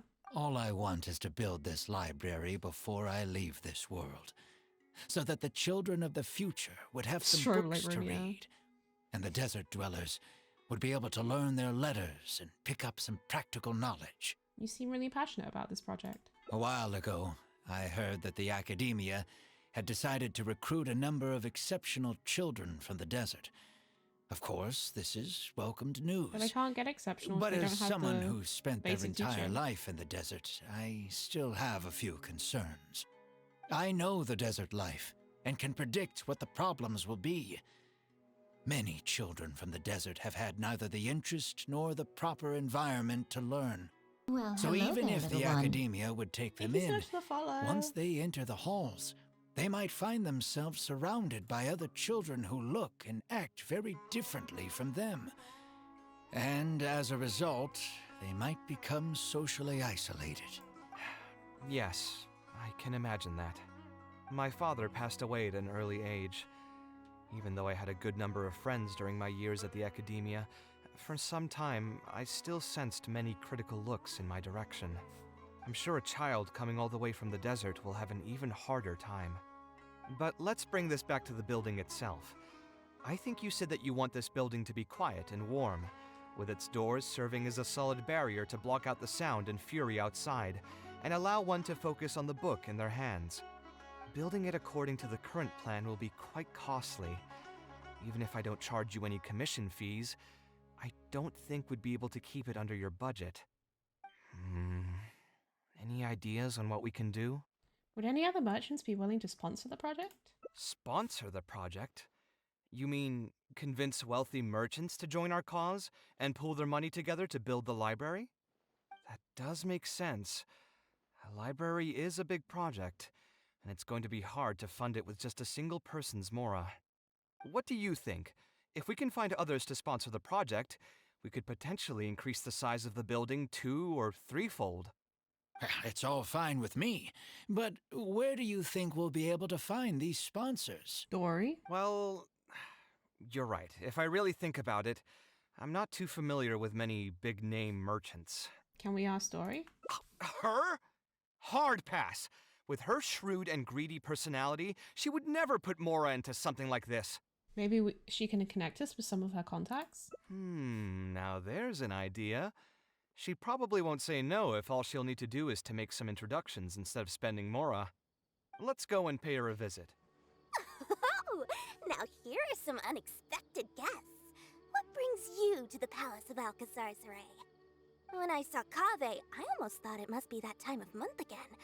Sadly for me, I must wait a few more days before I can collect my shiny mora. Hey, can't you think of something else for a change? You are literally living in an objet d'art, and yet your mind is still fixated on nothing but mora? What is the point of wealth, anyway? Is your happiness entirely dependent on your hoard of cold, emotionless mora? That's exactly right. Mora is extremely valuable, you see. If If you don't keep your mind on it, your Mora may just find its way to somebody else's pockets. If you ask me, this place is still way too empty. Just give me some time and I'll fill it to the brim with lots and lots of Mora. You're hopeless. Let's get back to why we're here. Oh, so you have an actual reason to visit me? All right, let's hear it. We would like to ask for your help in introducing us to some merchants. Merchants? Why? Is there some kind of business opportunity? You described the library construction project to Dory. Oh, I see. So you're just looking for someone to help you foot the bill. I knew you wouldn't be interested in something like this. Still, you wouldn't refuse just making some introductions for us, would you? Sure, I can connect you with some folks, but with every service comes a fee, you know. A fee? You mean just for introductions? Of course! Making introductions means using my connections and putting my reputation on the line. Why wouldn't I charge a fee for something so important? Since we've known each other for so long, though, I'll give you a huge returning customer discount. How about 500,000 Mora? 500,000? I guess that's okay. That's But a why lot, are you Kaveh. charging a fee before we've even secured any funding? That just doesn't seem right. Besides, by helping us out, you'd be doing a great service to the public. Can't you take your mind off your Mora even for just 1 second and focus on something far more important? Maybe you should, Jack. Very well. Since you're so passionate about this project, I'll help you out and waive the introduction fees. 3 of my business partners came by earlier today to discuss some things with me, and they still haven't left yet. I'll arrange a meeting for you. And just so we're clear, it'll be up to you to present your project and discuss any deals. Thank you. Thank you so much. You can wait here. I'll bring them over to you. This motherfucker's name is Dory gave Rhubarb. us a brief introduction about the two of you. You are Kaveh, the renowned architect, and you are the traveler. Practically all of Teyvat has heard of you by now. To be frank, I don't feel like there's an obvious business opportunity here, but since Dory took the time to introduce you, we can spend some time to have a conversation. So, let's hear your idea. All right, here's the situation. I've been commissioned to build a library in the desert, with the intended goal of allowing the desert dwellers to have more access to reading materials. So it's a public welfare project. Correct. How can I be frank? Then the commission fees will likely be very low. You should be careful. I'm not too concerned about how much I'll get for the commission fees, actually. I'm fine with doing it for free. I just want to get this project rolling as soon as possible. We're just a little short on funding. So what? You can't possibly expect that we just cover the shortfall for you. Besides, what does a library in the desert have to do with us? If you want to build it yourself with your own Mora. Seems simple enough to me. What a prick. Hey, there's no need to be so harsh. They are Dory's associates after all. Here, can you tell us a bit more about what we can gain from sponsoring this project? You can get Kaveh's clients who advertise your businesses in the desert. So we'd mostly be doing it for reputation and exposure? There is some value to that. It could make doing business in the desert a bit easier. Well, just speaking for myself, I've got nothing in the desert. That's on you, mate. I also Desert's have a huge. concern. It feels like there's not much to profit from in the short term. But in the long term, the reputation gain also doesn't sound like it'd offset the cost of the sponsorship. Then how about this? What if, instead of building a single library, we commit to an entire complex of buildings dedicated to culture and education? Wouldn't that just cost more? Yes, but in that case... Mr. Kaveh, please tell us what you have in mind. Oh? I'll just give an example. If we were to build a library and a school near Aru village, then the desert dwellers would gradually begin to migrate towards the area. a whole suite of buildings will be able to host more traffic, and thus drive the economic development of the entire area.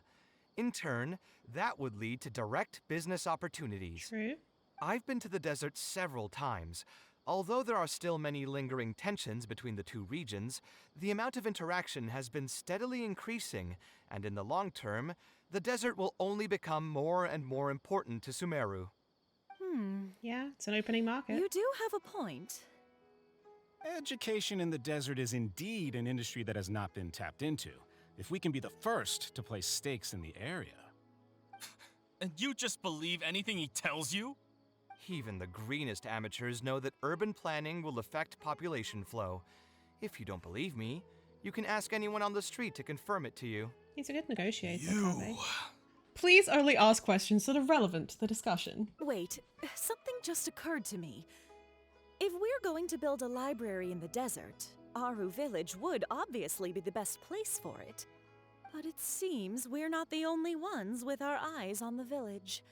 I heard a rumor a while back saying a lot of land and buildings in Aru Village have already been secretly purchased by a big-name merchant. Dory? What? What? In other words, if we try to join the fray now, there won't be much left for us. If we want to build a suite of buildings focused on education and culture, Aru Village is the prime location. If we want to build it anywhere else, we'll have to deal with a far larger list of problems. It's not impossible, I suppose, but... Then there's no hurry. We can wait for Aru Village to develop more first and get into the market for expansion to other areas. But if you were to do that... Is there nothing else to discuss? Great timing! I pretty much heard all I want to hear. If there are no other urgent matters, I'll be on my way. I'll be off as well. If you have any new ideas, please feel free to reach out. it seems like the others are not interested in funding this, so no point in me doing this on my own. Let's revisit this another time. Damn. Hey, guys, wait! Well, what can I say? I guess it went somewhat as expected. They are Dory's friends, after all. As soon as they heard that there's not much more in this for them, they lost all interest. It's just business, I guess. Yeah, it's just another day doing business with people. But I can never get used to that. Those people never think of anyone other than themselves. Looks like we'll have to figure out some other way to get the funding. Let's go. How did the meeting go? Want to talk about it? I bet it was Dory who bought all those buildings and shit. Oh, where did all that passion go from earlier, I take it you weren't able to find a sponsor for your project? Please don't tell me that you're here to mock us. What kind of person do you take me for? Would the kind and generous Lord Sangama Bay really do such a thing? I will say, though, I more or less expected this outcome even before I introduced them to you. You can try to talk up the project all you want, but the facts will remain the same. This project is high investment with slow returns. No sane person would put their money into this. But this isn't just a business project, right? Also, if you already knew no one would want to partner with us, why did you still try to charge me 500,000 mora? You scammer! You might want to remember who your creditor is before you start talking like that, Kaveh. I'll pay back every last coin that I still owe you, but that's a completely different matter. Alright, since you're so devastated about this, I'll set you up for dinner with another big-name merchant. In fact, I'll be inviting the most famous merchant in all of Sumeru. Isn't it her? So I'll be counting on your performance. What? Really? I would like to sincerely apologize for my attitude just now. Now he's ass kissing. So, where would we be meeting this merchant? Follow me. Oh, I suppose both of you can come.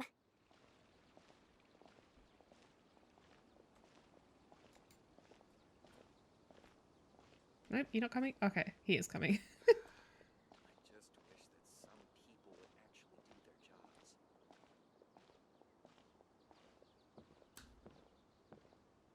This is the place.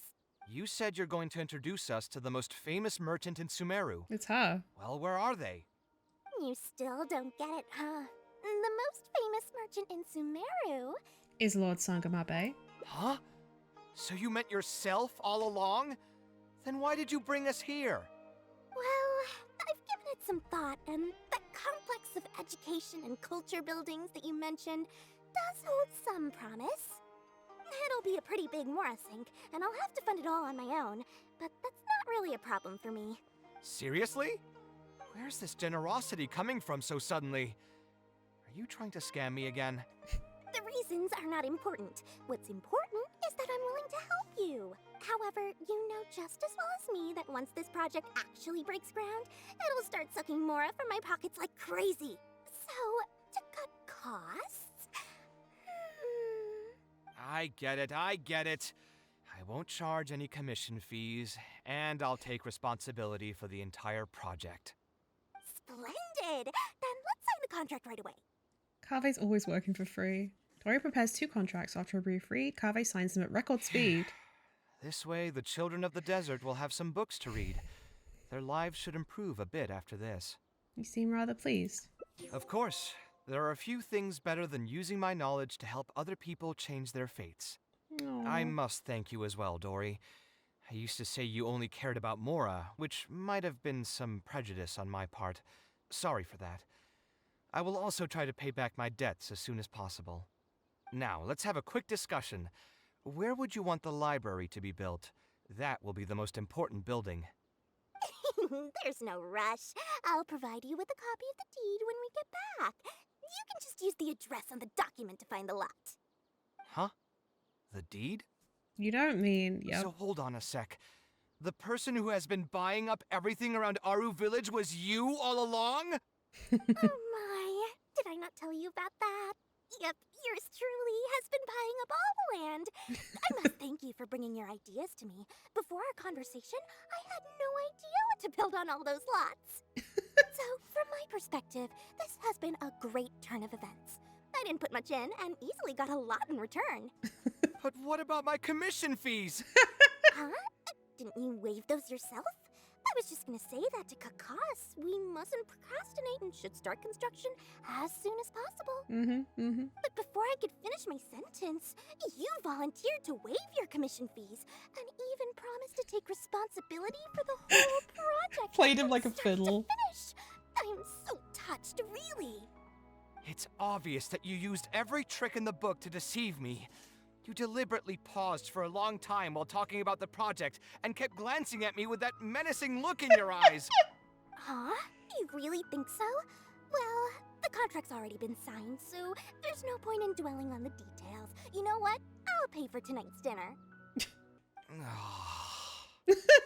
Fine, I'll drop the argument on the commission fees.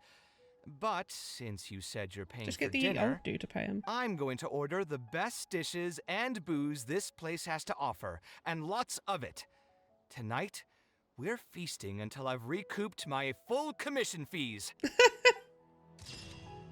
Aw. She was cute. Wait a minute, I have to recoup my fees. A done deal. Oh wow, wait, that's so cool. His signature dish. Kaveh's specialty. The golden crumb of the biscuit is arranged to resemble the palace of Alcazazare, and the meal rises like a tower from a pure white pond of yogurt sauce.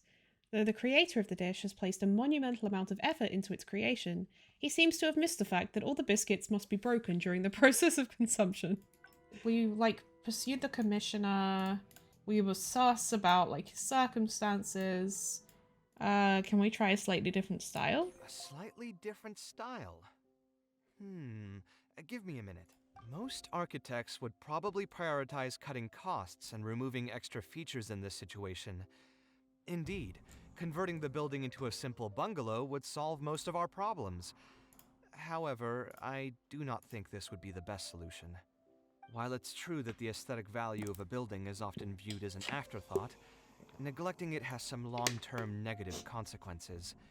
It is especially undesirable in this situation, as the library will serve a high number of children, many of whom would have never been exposed to structures that may be considered elegant or beautiful. To completely give up on the more aesthetic design would mean stripping the children of an opportunity to appreciate the beauty of architecture. I don't know if that's their primary I share concern, Badawi's Kaveh. sentiments in wanting to preserve a more complex design. However, if we can reduce the ornate aspects of the design while maintaining its fundamental elegance, which is to say we won't touch the arches and stone pillars, but make changes elsewhere. Fair. This is definitely a first. To make up for the loss of regular details, we would need to put a lot of extra effort into the layout, lines, and color. I see. Would that really be okay? It just increases the difficulty of the design. You should feel lucky that out of all the architects in the city, you chose to approach me. Most of the others would have given up on this project by now. As for inspiration, I think I might have something in mind, but I'd need to visit the site to make sure. Where do you want this place to be built? Tell me the exact location. Aru Village. Although it wasn't my childhood home, I think it'll be the best site for such a building. Okay, then we can pay a visit to Aru Village. How's the audio, Is by there the way? something I can do for you? I've already caused you a lot of trouble before, and now you're revising the design again because of me. Which Amazing, draft thank you. are we even on now? It's making me feel terribly guilty. Let me think. You said you used to be an Eremite mercenary, right? In that case, you could help us clear out some monsters that are blocking the way to Aru Village. We want to keep the roads clear, and reduce the loss of materials during transport to a minimum. If everything goes well, that'll help us save some Mora. All right, just leave it to me. If there's anything I'm good at, it's clearing out monsters. This What are old you ass waiting man. for then? Let's pack up and get ready to go. Most materials going from Caravan Rebat to Aru Village would pass through here. There are a lot of monsters out here today. If you find it hard to keep up, just let us know. Oh, don't worry about me. This is nothing. I'll be careful, though, and you should do the same. Oh.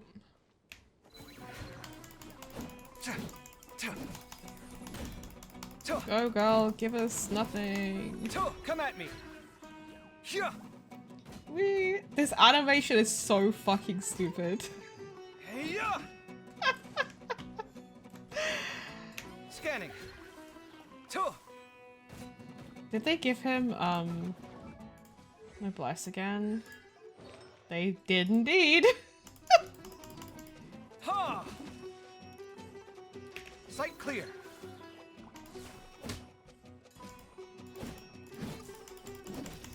Ha! Ha!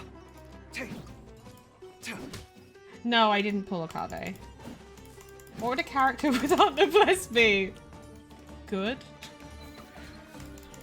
I will never stop complaining. I know it's probably really repetitive by now, but I will never ever stop complaining that this game keeps putting trial characters in the bless, even if it's not even good for them. Okay, can we get your burst, please?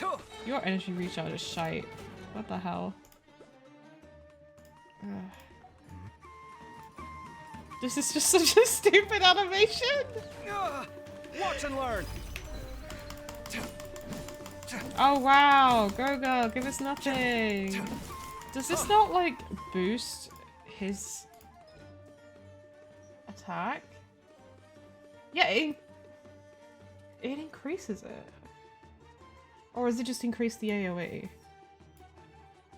Fuck if I know. I'm trying to be like true to the quest and just play with Kaveh, but he's making it difficult. I'm gonna be honest. You haven't used yours at all yet? Damn.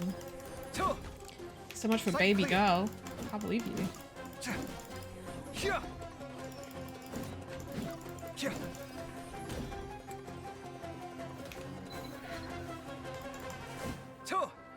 Boom, boom. Just looks so stupid. Kaveh's burst just gives him infusion, doesn't boost the power. It says increases Kaveh's normal charge and plunging attack AoE. So I don't know whether. I guess it's just like, yeah, it's just the AoE. Dendro damage bonus, and of course it does. Nope, he doesn't have dendro damage bonus. Why doesn't he have dendro damage bonus? He's a fucking DPS. Why? Well, that wasn't worth it. Are you hurt? I'm fine. I've spent my entire life fighting these kinds of monsters in the desert after all. They won't get the best of me. But it's one thing to fight against monsters, and another to fight against an old injury. Oh, here we go. It's something I picked Tragic up when I was backstory. young. There were many fights between mercenary brigades back then, and one day someone stabbed me in the back. I don't think much of it back then, but with age, it's caught up to me. Did he even fight? He did. Few A little mercenaries bit, get kinda. to enjoy their later years. Failing health tends to take the joy out of reputation and wealth. And many mercenaries never even made much of the latter to begin with. Is there someone you know who can help to look after you? Unfortunately, no. My wife passed away at an early age. Oh my god, and the I real don't have tragic any backstory. children. Sometimes I'd close my eyes and realize most of my life story has already been written.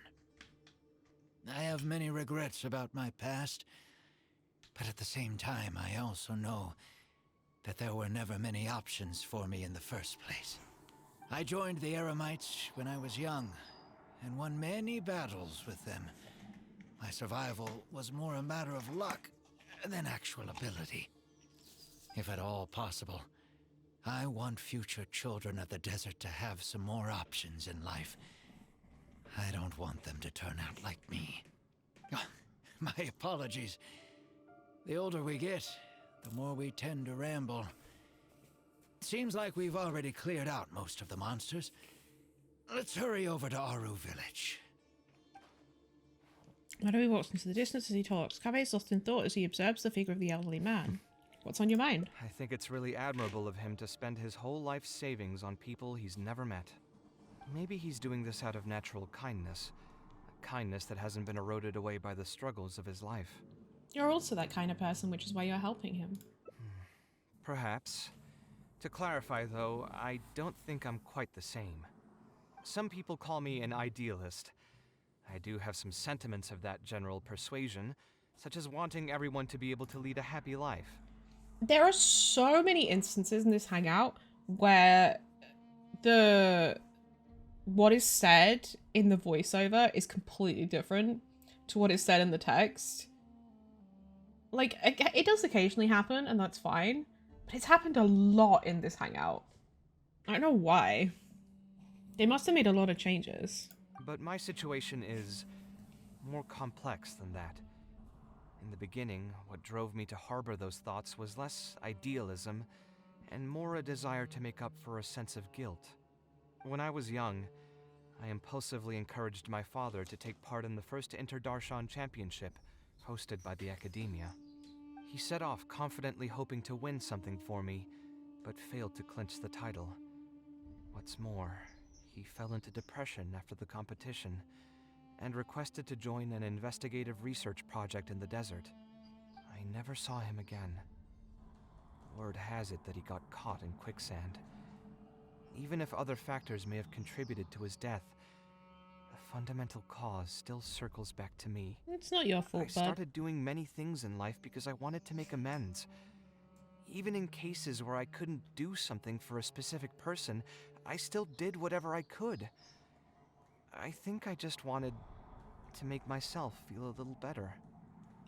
Healing your own trauma by trying to heal it for others can feel like it helps, but you end up running yourself ragged. He's so mentally ill, I want to fuck him. Oh my god.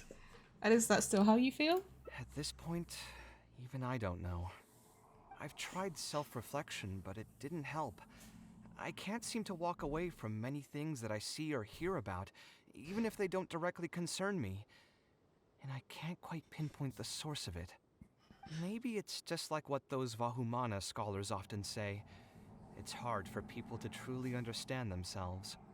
I could be doing things out of endless guilt, or I could be doing them out of a strong sense of empathy.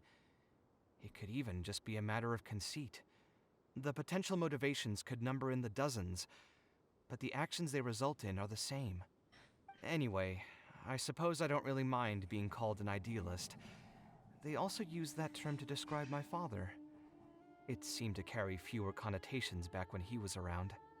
I've known Alhaitham for many years now, and discussed my ideology with him for nearly as long. Maybe argued is a better word for it. He told me a long time ago that no matter how strong of a swimmer you may be, you'll still get dragged under by the others who are drowning once you run out of stamina. He believes this is the fate that awaits all idealists. I still believe I should live by my ideals, and I've given him countless reasons why I think it's a good idea to do so. Perhaps my ideals are flawed, but are there really any perfect things in this world? Unfortunately, he remains unconvinced. His personality is the exact opposite of my own. If someone happens to drown next to him, he'll most likely stand on the shore and mumble something along the lines of respecting other people's fates. I think it's very admirable to spend your life giving up things for other people and going out of your way to help other people. But you really only can do like one or the other wholeheartedly. You can either be focused on yourself and do things for yourself and kind of ignore everyone else, or you can give yourself to other people but expect yourself to be shafted and often to be a thankless task, and find that you prioritize other people so much that like you end up not prioritizing yourself, and so you have nothing left at the end of it when everyone else has stuff. Or you can do kind of a half-ass of both, and I think most people do a half-ass of both. There's no right or wrong answer. It's whatever feels best for you personally. It becomes a difficult road if you decide to take the path that Kaveh has taken. If you decide to take the path that Alhaitham has taken, you're probably not going to end up with many friends or people around you. But as you can see, I'm not the only idealist in the world. Just as there are different seasons, there are also different people. There are many others who will continue to care about the fates of those who are not directly related to them. And when I finally run out of stamina, someone will also reach out and bring me back to shore. Someone will help me, right? Yes, I've already been helped like that before. Should I have a life preserver at the ready? Oh, please. It's not like we're actually talking about swimming. Also, just so you know, I actually took a swimming elective back in the day. Don't he's underestimate my educated. skills. Either way, I'm feeling much better than when you first found me at the tavern. I can feel inspiration already welling up inside of me. Ayo. Maybe this will be just the opportunity I needed to create a whole new style. All right, let's head to Aru Village. Now that we're here, it's my partner's time to shine. Marak! Oh, here he is. Cameo. Oh, what's this? My toolbox. I built it using an ancient mechanical core. It's not too smart, but it's super useful and It's can help very me with cute, a yeah. variety of tasks. I'll take Marak and find a suitable location for the building. Once that is done, I'll get to work on a few designs. Traveler? Oh, hi. Sataria? Ah, you know each other? Hello. I suppose you must be Kaveh from Kasharwar. I've heard of you before. My name is Sataria, and I'm currently the person in charge of promoting educational assistance programs here in the desert. Educational assistance programs. Then you must be familiar with the local conditions here. I can't say I'm too familiar just yet, but if you have any questions, I'll try my best to answer them. I've been commissioned by Mr. Badawi to build a library in the desert. We've settled on the general design direction, but we are trying to finalize some details based on the conditions around the intended location. A library? Do you intend to open it to the public for free? That's right. I want to make sure the children will have books to read. That's fantastic! I'm sure the children will be thrilled. Right now, we don't have access to many paper books or a quiet place to read. Truth be told, this very thing has been keeping me up at night. Let me get straight to my questions then. Can you estimate the number of children around here who'd be interested in reading? Besides the usual noise of village pedestrians, are there any other sources of noise in the village? Oh, and have any landslides occurred here recently? And also, So many where questions. are the spots around the village that have been most affected by wind and erosion? So Taria considers Kave's questions and offers her answers.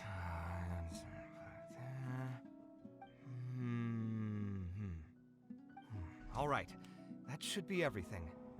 Vadui, let's go over the budget again.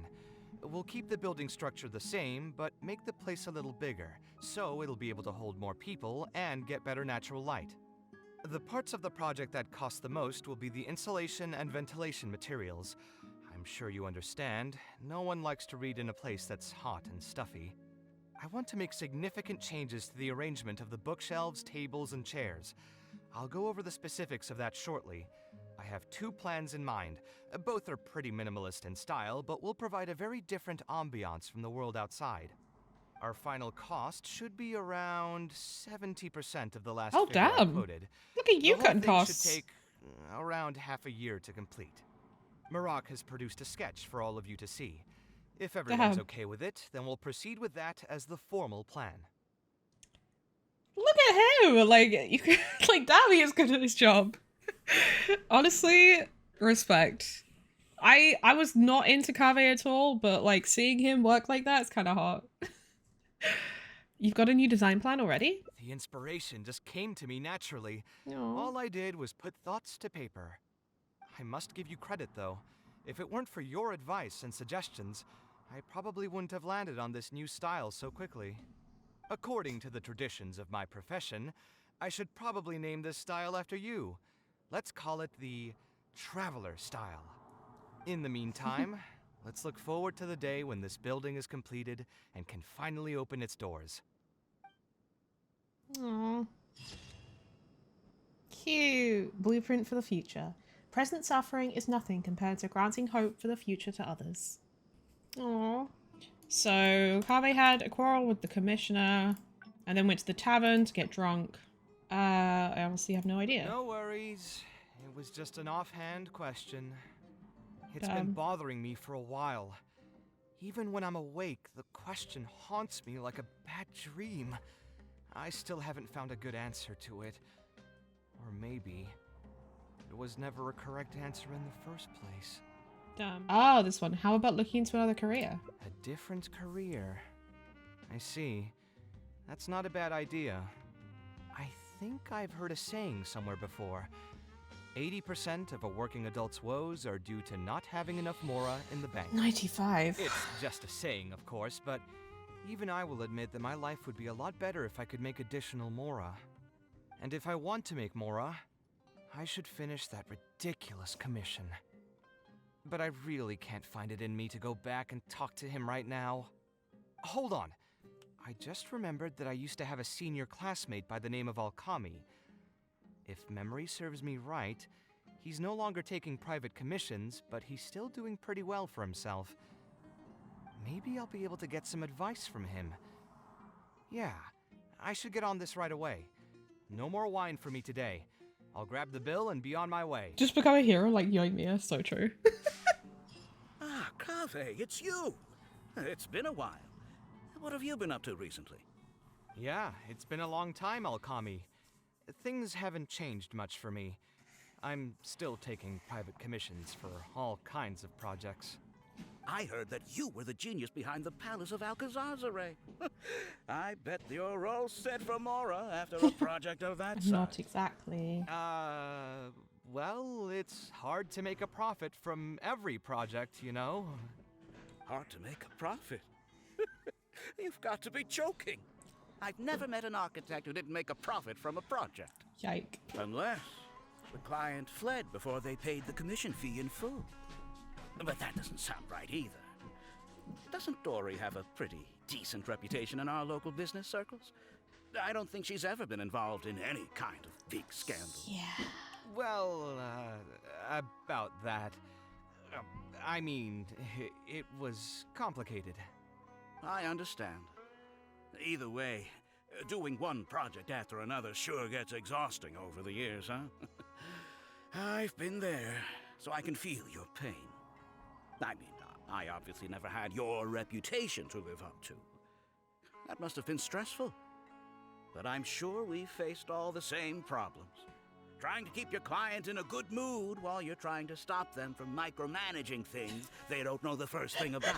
Oh god, this hits I home. don't miss it. Thankfully, that's all behind me now.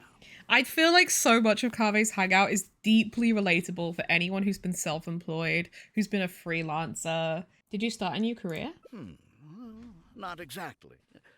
My work is still closely related to architecture.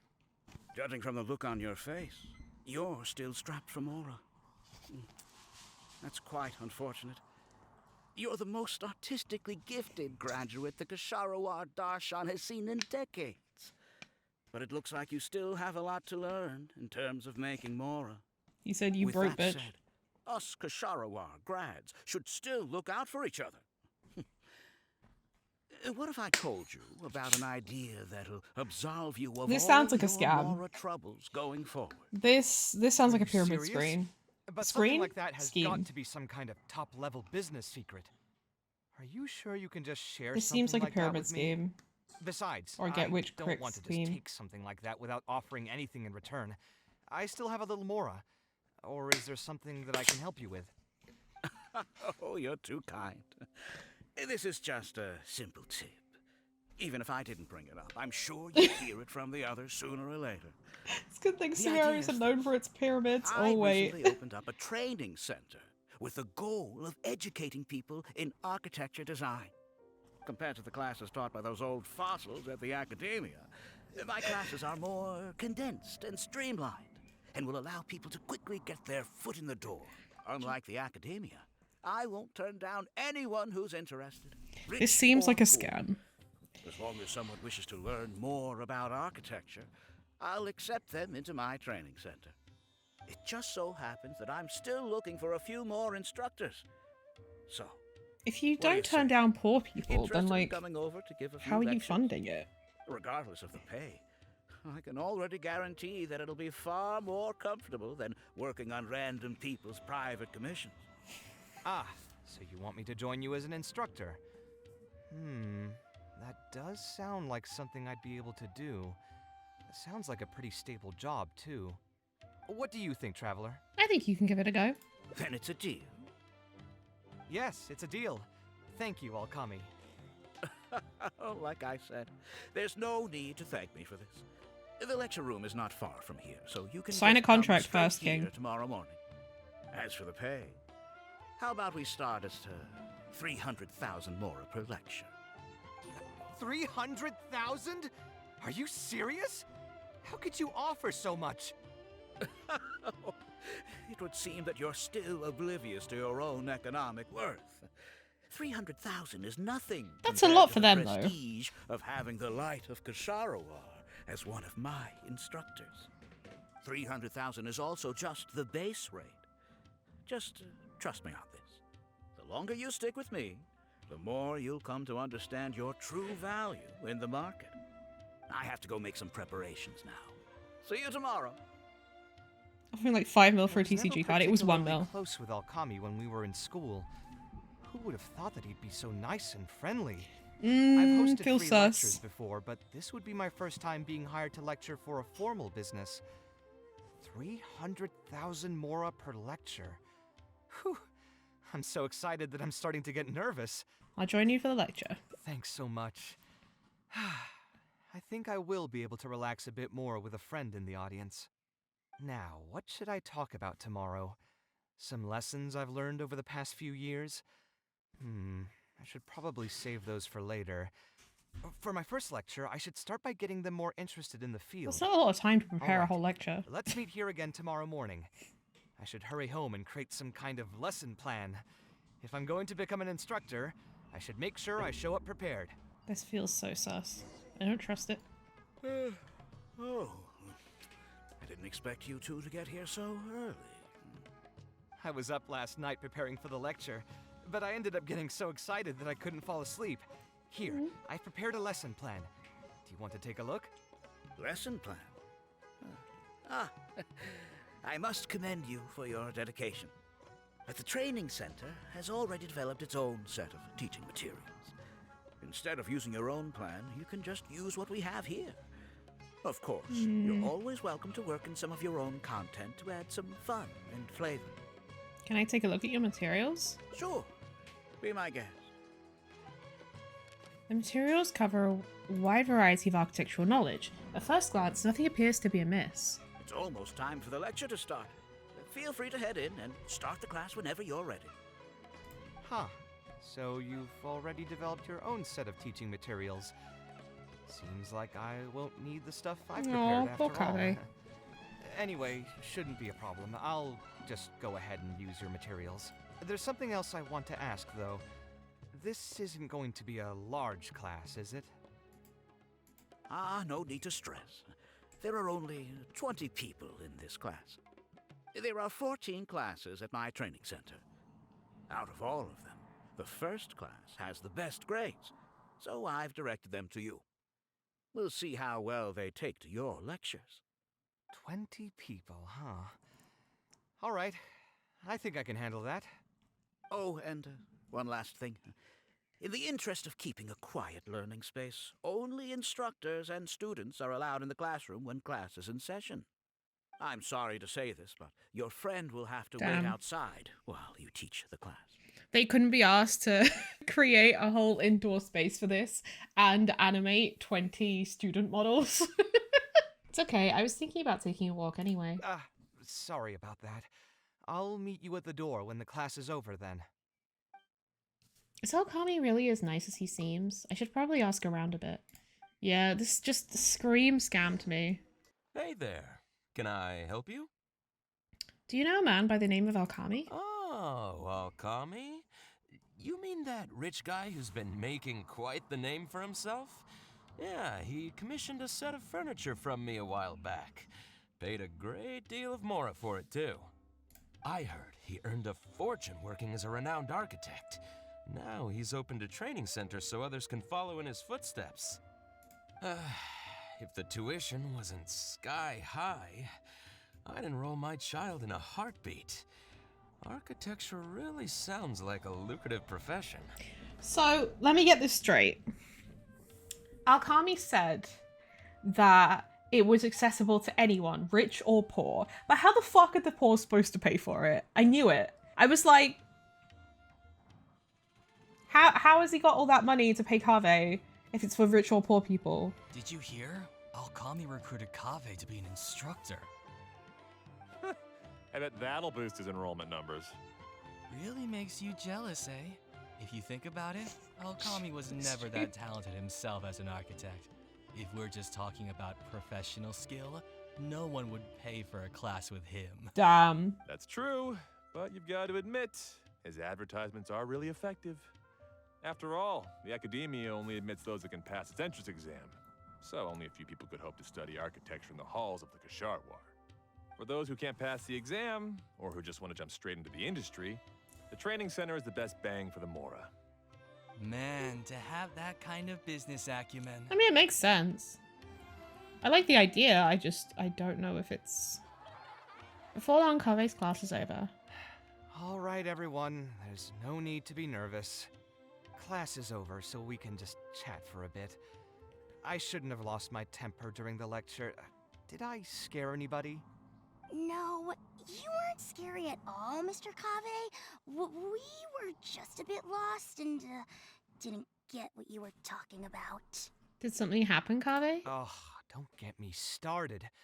I was trying to use Alkami's materials, so I flipped through some pages and gave them a closer look. The more I read, the more upset I became. Alkami may fool an amateur, but he can't fool anyone who's active in our profession. The materials he made are completely useless for teaching real architecture. Why do you say that? In my opinion, the most important skill of an architect is their ability to craft a design. In other words, they must be able to conceptualize ideas. There are tens of thousands of buildings in the world, as well as a countless number of architectural styles. Some designs emphasize aesthetics, while others prioritize practicality. The architects who can critically evaluate the quality and fit of different designs are those who can come up with great designs of their own.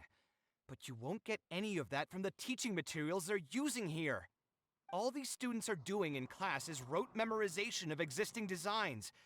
They are learning nothing about the underlying principles. Yeah. How can they expect to become real architects? When they're done with this class, all they'll become are dilettantes with a pitiful smattering of architectural knowledge. But, Mr. Kaveh, we didn't really understand anything you said after you threw away the materials either. What's the big deal anyway? It's not like we're looking to make some works of art. We just want to make some mora. You're studying architecture to make mora? Yeah! Why else would we be studying here? My biggest dream is to become someone like Mr. Alkami. Once I finally make my fortune in architecture, I'll be able to buy anything I like. Huh. In that case, I'm afraid you'll probably be disappointed. The reality is that the work of an architect is very difficult, and the pay is not lucrative at all. Believe me, I'm a perfect example. But how? Mr. Alkami just told us last night that you made a killing by building the Palace of Alcazarzare. He also said that as long as we graduate from his class, waves upon waves of people will reach out to us with private commissions. He's lying and to we can them. just sit back and wait for Mora to fill up our pockets. It won't be long before I can put these miserable days behind me. Come on. And you all believed everything he said? But Mr. Alkami is really rich, isn't he? I bet he got his money from sus things. It's pointless trying to argue this with you right now. You've already filled your heads with pipe dreams. Let's go, traveler. Let's hear about Alkami's true plans from the man himself.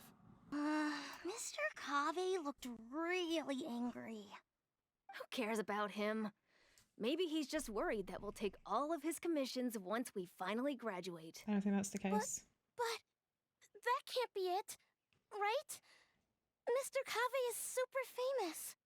Who knows? My dad told me the more famous someone is, the more arrogant and stubborn they become. Approachable people like Mr. Alkami are the rare ones. What's wrong, Kaveh? You look quite flustered. Did one of my students offend you? Were the students not astute enough for your liking?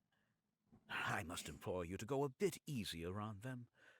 After all, they're nothing like the genius scholars you're used to dealing with at the academia. All right, JB.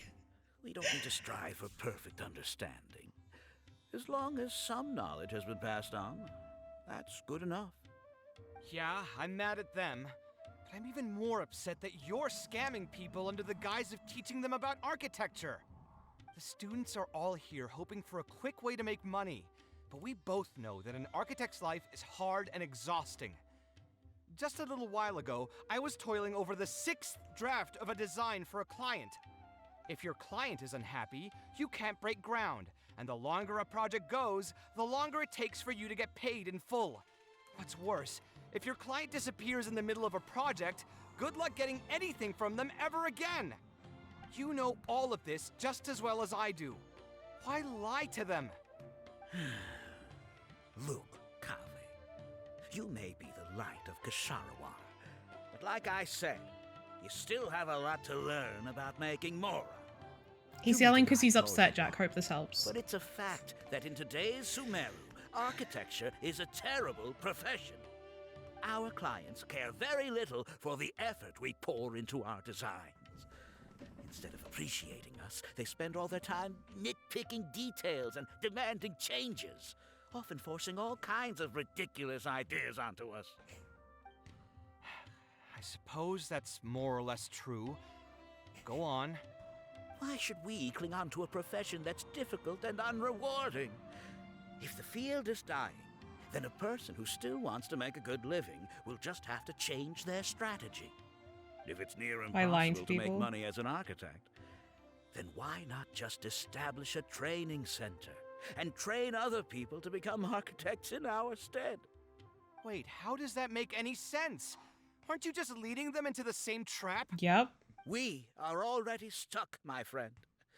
The more people we can lead into this pit and stack as padding beneath our feet, the more comfortable our lives will be.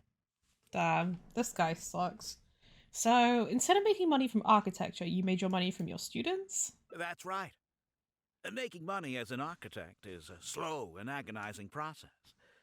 In comparison, Earning tuition from a training center is far easier. None of the students will ever know, however. In their eyes, all of my income was earned during my years as an architect. It's easy for them to You weren't fall even a for good my one. promise. After all, everyone wants to live the dream of being the person who can spend millions without batting an eye. The more students I get, the more money I earn. And the more real that dream becomes. So you get Then what? exposed. Once they graduate, they'll still find out the truth about architecture and struggle to stay afloat amid all the problems we already talked about. He doesn't care by that happens, point. Your facade will pop like a soap bubble. No one will believe you anymore. Ah, but that's just one way to look at the problem. No two people have the same amount of talent. Even if they fail to strike gold in the future, you can't say that it's my fault and mine alone. Oh, and also, I never actually promised that they would achieve financial freedom as long as they become architects. All I did was nudge them towards that belief. I'm not even scared if they do come back and stir up trouble. My training center has all the required permits and certifications. Even the Dendro Archon herself couldn't find fault in any part of my business. No, I'm pretty sure she would find Sleep at fault night here. knowing that you're doing all this. Tell me, is your heart carved out of brick and stone? I can't believe that I once saw you as a decent human being. I am beyond disappointed in you. And the same goes to you. How many years has it been since you graduated from the academia? If you still can't accept something like this, do you just plan on keeping that worthless naivete of yours until the end of time? Only fools will see art as revered and sacred. Ugh, In this the end, guy. art is just another business. Fuck off, my dude. Being successful at running a business is an art form in itself. I urge you to think about what I've said. Offloading your pain onto others is the only way a person can live comfortably. No, actually. As the light of the What the Shallow fuck? War, you've accumulated plenty of fame and respect. It's high time that you use those resources to improve the circumstances of your own life. Think it over, Kaveh. I still believe our collaboration could be very fruitful. Goodbye. What do you plan to do next? I'm so mad, I feel a headache coming on. There's nothing more I can say to him. I'll resign from my position as instructor. You'll give up the Mora? Of course. I'm sure you've realized that as long as I remained at this center, he would be able to use my name to advertise this place. Even if I just sit back and do nothing, others will be deceived and suffer because of me. He is right about one thing, though. These kinds of training centers are everywhere. And even if the academia was to find out about it, it's unlikely that they would take any real action against it. The most that they could accuse him of is false advertising. And even that would be hard to prove. There's something strange about all of this. Oh? Did you notice something else? Not everyone should be able to pay such exorbitant tuition fees. Yeah, you've got a point. The rate he gave me was 300,000 mora per lecture. That probably came out of the students' tuition. And who knows just how much he's been charging the students for attending his classes. If you're gambling everything on making it rich as an architect, are you really going to have the mora to pay for that kind of tuition? We can try asking the students. Right. We should hurry. The students didn't believe a word I was telling them. They're still daydreaming about making millions.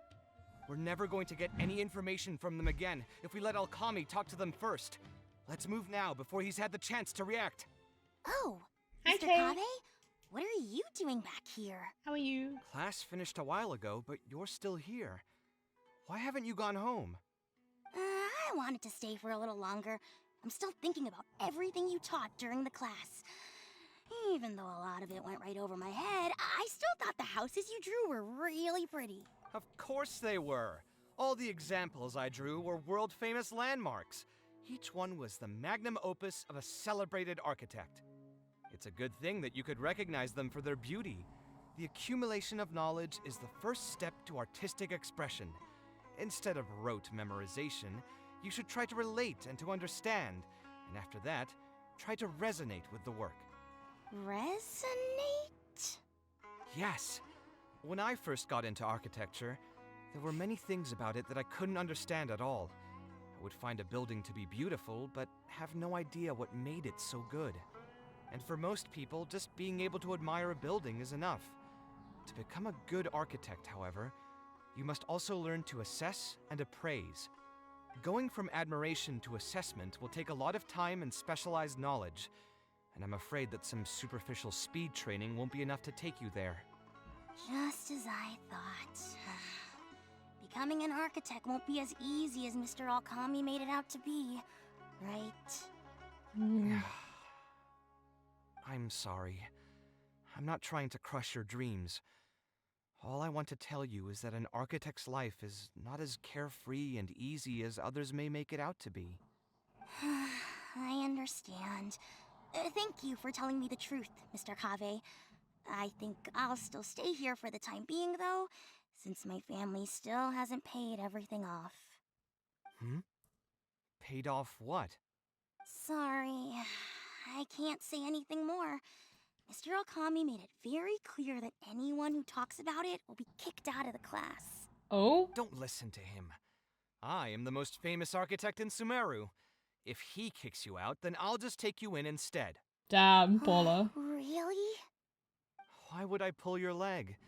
I can see you have some talent, so as long as you get your fundamentals down, you should be able to pass the entrance exam and continue your studies at the academia. Then please keep this a secret for me, Mr. Kaveh. Okay, sounds good, Truth Jack. be told, my family is not very well Hope you have a off, good so day. we couldn't really afford the tuition for this class. Mr. Alkami was the one who reached out to my parents. He told them that he knew a merchant by the name of Bahar and that we could get a loan from him. He told all the students that once we graduate, people would come flocking to commission us for projects. If everything went well, we'd be able to pay off everything in just a few years, and all the more we make after that would be ours. How much did your family borrow from this merchant? I think it was several million mora. And what was the interest rate? I'm not really sure. My parents were the ones who signed the contract. All I know is that the stack of papers was as thick as a slab of rock. Well, something doesn't feel right about all of this. Nope. Yeah, I have a bad feeling too. Something about the whole thing feels dastardly familiar. We need to find that merchant to confirm. But if we were to confront him right now, there's no way he'd admit to anything. We can pretend to be potential customers. Good idea. Hey, tell me, do you know where we'd be able to find this merchant? We last saw him on the north shore of Port Ormos. Who knows if he's still in that area, though. Well, it'd still be worth taking a look. Architecture... No. The arts shouldn't be used as bait for a scam. We need to do something before the students' lives are ruined even further. Oh. I don't think I've ever seen you guys before. Here for business? You're Fahar, right? Yes. May I ask who introduced you? Alkami. My friend here wants to enroll in his architecture class, but they're a bit short on money. Alkami told us you're the man to go to in this kind of situation. That's right. Oh, sounds like his business is booming. How much do you need? Mr. Alchemy. Let me see. I'd say around 3 million mora. Oof. You call that a bit short on money? Anyway, since you're here because of Alkami, I can work things out for you. Make sure you sign the contract, though. Lots of people are borrowing money from me nowadays. What contract? Here you go. Don't worry, there's nothing particularly unusual about it. All you need to do is pay back the loan in full within 3 years. And what if they won't be able to pay it back? What do you mean, won't be able to pay it back? Once you graduate from Alkami's place, you'll be making millions of mora a year. Easy! At that point, paying this off will be a piece of cake. And even if you were to run into some difficulties and need to delay the installments, it's no big deal. We're all reasonable people here. If you can't pay quickly, you can just pay it back over a longer period.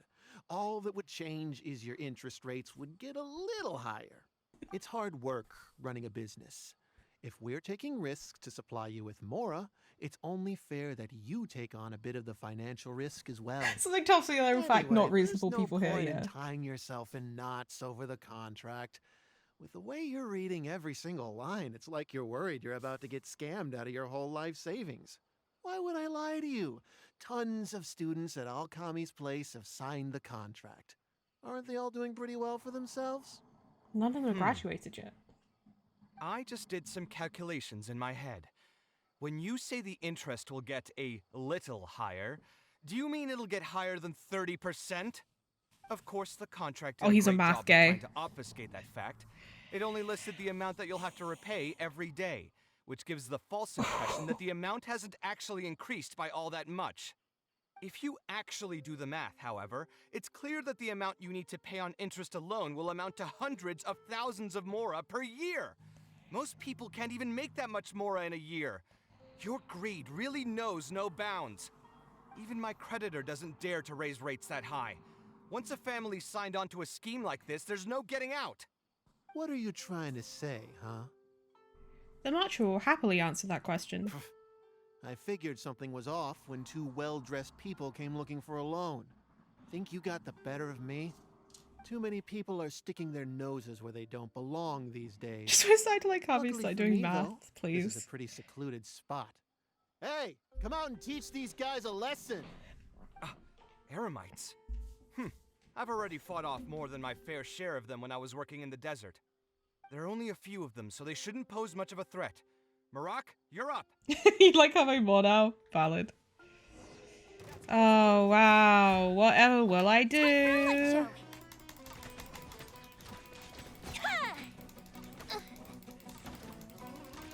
Gotta watch it. Oh, okay. You can stop hitting me now. That's rude as hell. Sign here, please. A festive reprise. Wow, that was so hard. God. Who are you and what do you want? I don't think we've done anything to hurt or offend you. So why go this far to destroy my livelihood? Debt has the power to upend your whole life. I know very well just how miserable living in debt can be. But my debts are the culmination of many different factors, and my interest rate is still somewhat reasonable. As long as I continue to work with my situation in mind, my debts will eventually be paid off. Must be nice. These students are different. They have neither the mental preparation nor the financial resources to pay back a debt like this. You sold the dreams of becoming an architect to the students as bait, urging them to take on insurmountable amounts of debt to satisfy your greed. Ha! Everyone knows there's no such thing as a free lunch. It's their own fault for falling into the You're trap. scum, my guy. And if we're going to talk about greed, aren't those students the ones who are blinded by it? They completely ignore the risk that's right there in front of them. Yeah, well, you're the one who's manipulating them. There's no excuse for your actions. Ha! And here comes the silver tongue. Surely you use that to reel in the students as well. Even now, many of them are still hopelessly dreaming of striking gold after they graduate. People grow by learning from their mistakes. I hope this will be a valuable lesson to them. Let's head back to the academia and turn this guy over to the Matra. They should be able to link him with Alkami's business. Wow, a fair and reasonable justice system? Couldn't be us. You bring Fahar to the academia. Sino? Didn't think I would run into you here. He's the general My Mahamacha. vacation just ended not too long ago, so I'm going over some cases at the academia. Who's this? You describe everything that's happened to Sino. He's gonna kill him. I see. Charging an interest rate over 30% indeed constitutes a crime. As it is highly likely that Alkami is also benefiting from this scheme, the Matra will open an investigation on him as well. The training center will be closed until further notice. Any funds we manage to recover from the suspects will be returned to the students. It's unclear how much we'll be able to get back, however, given their extravagant spending. That should still be enough. Once the students realize the error of their ways, they won't fall so easily for such traps in the future. Anyway, thank you for your help. I hope this won't be too much trouble for you. It's no trouble. Just another day at work. How did you two get tangled up in this anyway? ACAB minus Slido. So true. Alkami tried to hire Kaveh as one of his instructors. Did you accept any mora from him? He promised to pay me 300,000 mora per lecture, but I resigned as soon as I finished the first session. I didn't take a single coin. Ah, that's good. Hmm? What do you mean, that's good? Would you have taken me into custody as well if I had actually accepted any mora? I mean... wouldn't have gone that far. But, had he insisted that you were also an active participant in his schemes... Throw him under the bus, yeah. Under our rules, we would have been required to open an investigation on you as well. Either way, though, I believe you are innocent in all of this. Had you actually been alright with making money through less than noble means, your life wouldn't be the mess it currently is. Hey, what was that? What do you mean my life is a mess? Damn! Never mind. Your life is fine. You're just messing with me now, aren't you? Let's get back to business. If Alkami's case can be successfully resolved, you'll be eligible for a monetary reward from the academia. Don't forget to pick it up after the fact. Okay, work. I didn't even know there was such a thing. I never would have guessed. What I'm trying to say is that we didn't report Alkami because we thought we could make some more off of it. The reward will be given regardless of your personal motivations. It was implemented with the intent of encouraging people to supply tips to the Matra. Encouraging snitches. Is there anything else? Although in this case it's fine. I want to go back to the training center one more time and talk to some of the kids. Sure, but you should wait until tomorrow. My subordinates will shut down the center today and summon the students to gather information on the total amount of mora they've lost in the scam. All right, then I'll stay out of their way. I can talk to the kids tomorrow. I have a few other things to take care of, so I'll be off for now. If you want to follow up on this case, just come find me again. Or ask one of the Matra. That should finally be the end of that. Oh, who would have thought it would turn out like this? All I wanted was to find a new gig and earn some mora. To think Alkami would sink this low, it still makes me really upset. Still, I think I feel a little better now than when you found me back at the tavern. Oh, how so? It's a little ironic, but you could say it's because I've realized that there are many circumstances in the world that are even worse than my own. True. Now that I've seen such things firsthand, I suppose I've earned a new sense of appreciation for my life. How should I put it? I'm pretty stubborn when it comes to my profession, so I often argue with my clients. We have seen. The arguments are usually extremely frustrating, and every once in a while I'd wonder if I only became an architect because fate wanted me to pay for some sins I'd committed in a previous life. Alkami's suggestion would have allowed me to quit my life as an architect and earn money solely from my reputation. But now that I've experienced that for myself, I can confidently say that I'd never want to do it again. And that's why he thinks you're too rigid when it comes to making mora. Because you won't sacrifice your principles or your integrity or your morals in order to benefit yourself, which is honorable. Every scholar has their own sense of pride and a line that they don't like to cross. Of course, when faced with the vicissitudes of life, the fuck does some that will mean? surrender these things to seek a more comfortable life. I can understand that. Just speaking for myself, though, I don't think that's something I'd ever be able to do. The voice in my heart would just keep repeating one thing. The moment I turn away from my dreams would be the moment my career ends. So vicissitude means a change of circumstances or fortune, typically one that's unwelcome or unpleasant. If I stopped devoting everything to my creative activities, I'd be able to lead a more comfortable life. But at the same time, my sense of intuition and understanding for the arts would also begin to degrade. Yeah. At that point, any materialistic ease I may have gained in life would just become another form of torment. In comparison, my current life comes with its share of difficulties, but at least I'd never have to deal with that kind of existential reckoning. It's good to stay true to yourself. I appreciate it. You may call me conceited for this, but I would also like to think I'm talented enough to be able to lead a decent life without compromising my pride. That's good to It's certainly acknowledge not it. easy, but I want to keep at it. Proud My of you, thanks bro. again for being such a great help throughout all of this. I'm planning to pay another visit to those kids tomorrow. Want to come with me? Sure, I'll come. All right. I'll see you tomorrow then. Get some good rest. These brain cells were napped through. Mr. Okami was a scammer. The training center has been shut down, and the Macher have promised to return some of our tuition. But we've already spent so much time on this class. What should we do next? Have a juice box? I don't know, you're a Mr. Kaveh kid. said we can keep working on our fundamentals and try to get into the academia. Ha! Easier said than done. If it was easier to get into the academia, Well, start fucking studying, in bitch. the first place. Get good. The best of the best can get into the academia studying on their own. Skill Mr. issue. Kaveh might be willing to teach us. Why? What reason does he have to stick around? So, you're the only ones that showed up today, huh? Huh? Kaveh's here. Now, that's Mr. Kaveh to you. I'm here as your instructor, so let's keep things a little more proper. I'll keep instructing you for a while longer. You can pass on the message to the other students. As long as someone wants to come, they can join the class. Oh, also, I'm usually pretty busy, so I'll only be able to teach architecture fundamentals on my days off. Another disclaimer, I can't promise that you'll all be able to understand everything I'm going to teach. Architecture is not an easy profession. Aesthetics aside, even the basics of safe design can already be a handful for most people. If you want to design safe buildings, you'll have to go through a systematic study of structural engineering.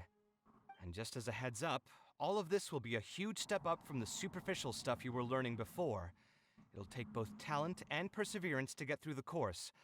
I don't want to hear anyone say that I didn't warn you. We'll try our best. Aw, he's so excited. It seems some of you are really serious about this after all. All right, everyone, pack your stuff up. No need to prepare much for today's class. We're going to go on a quick field trip. Where to? You'll know once we get there. Come on, let's get going. We'll be off once everyone's grabbed their pencils and sketch pads. I think Kaveh would be a great teacher. Me too, actually.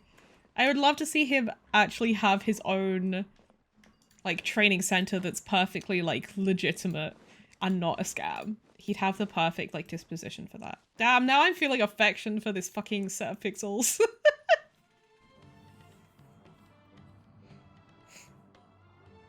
This lighthouse has been around for a long time, and I handled its renovations when I first graduated from the academia. The point of today is not so much about the lighthouse as a building, however. I just want you to take a look at it and do a bit of self-reflection. If you were tasked today with designing a building, how would you want it to look like?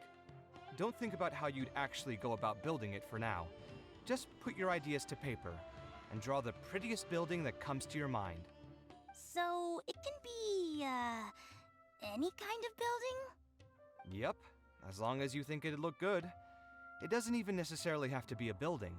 If you want, you can draw trees, the ocean, or even a garden area. Draw whatever you'd like.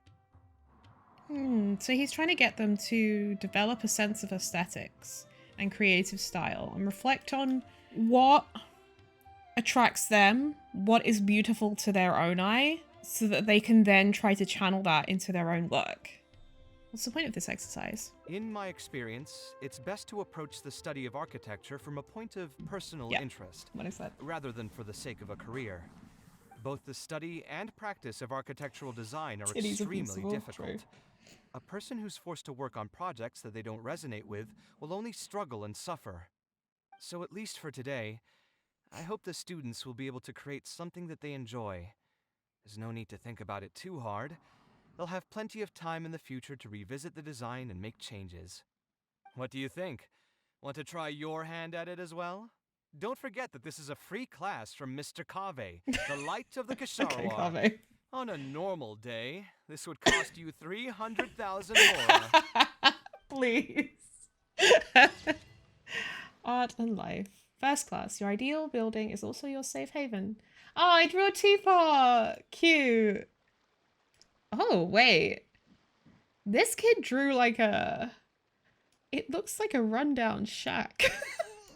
Well, that about wraps it up for today. I hope you enjoyed. That certainly was a long and wordy hangout, but I did really enjoy it. The way the kaveh handles situations is less than ideal sometimes, but I also felt like some of his conclusions that he made and some of his observations on the world were really interesting. I really like the way he thinks in some respects, and I think it's an interesting quandary to bring up. I also just really like his voice actor's characterization of kaveh. Next episode, we will be starting the TCG event of 3.7 and we'll be meeting Charlotte, so I'm super excited for that. As always, if you enjoy the content, please like, comment, and subscribe because it really genuinely does help. And I will see you on the next one.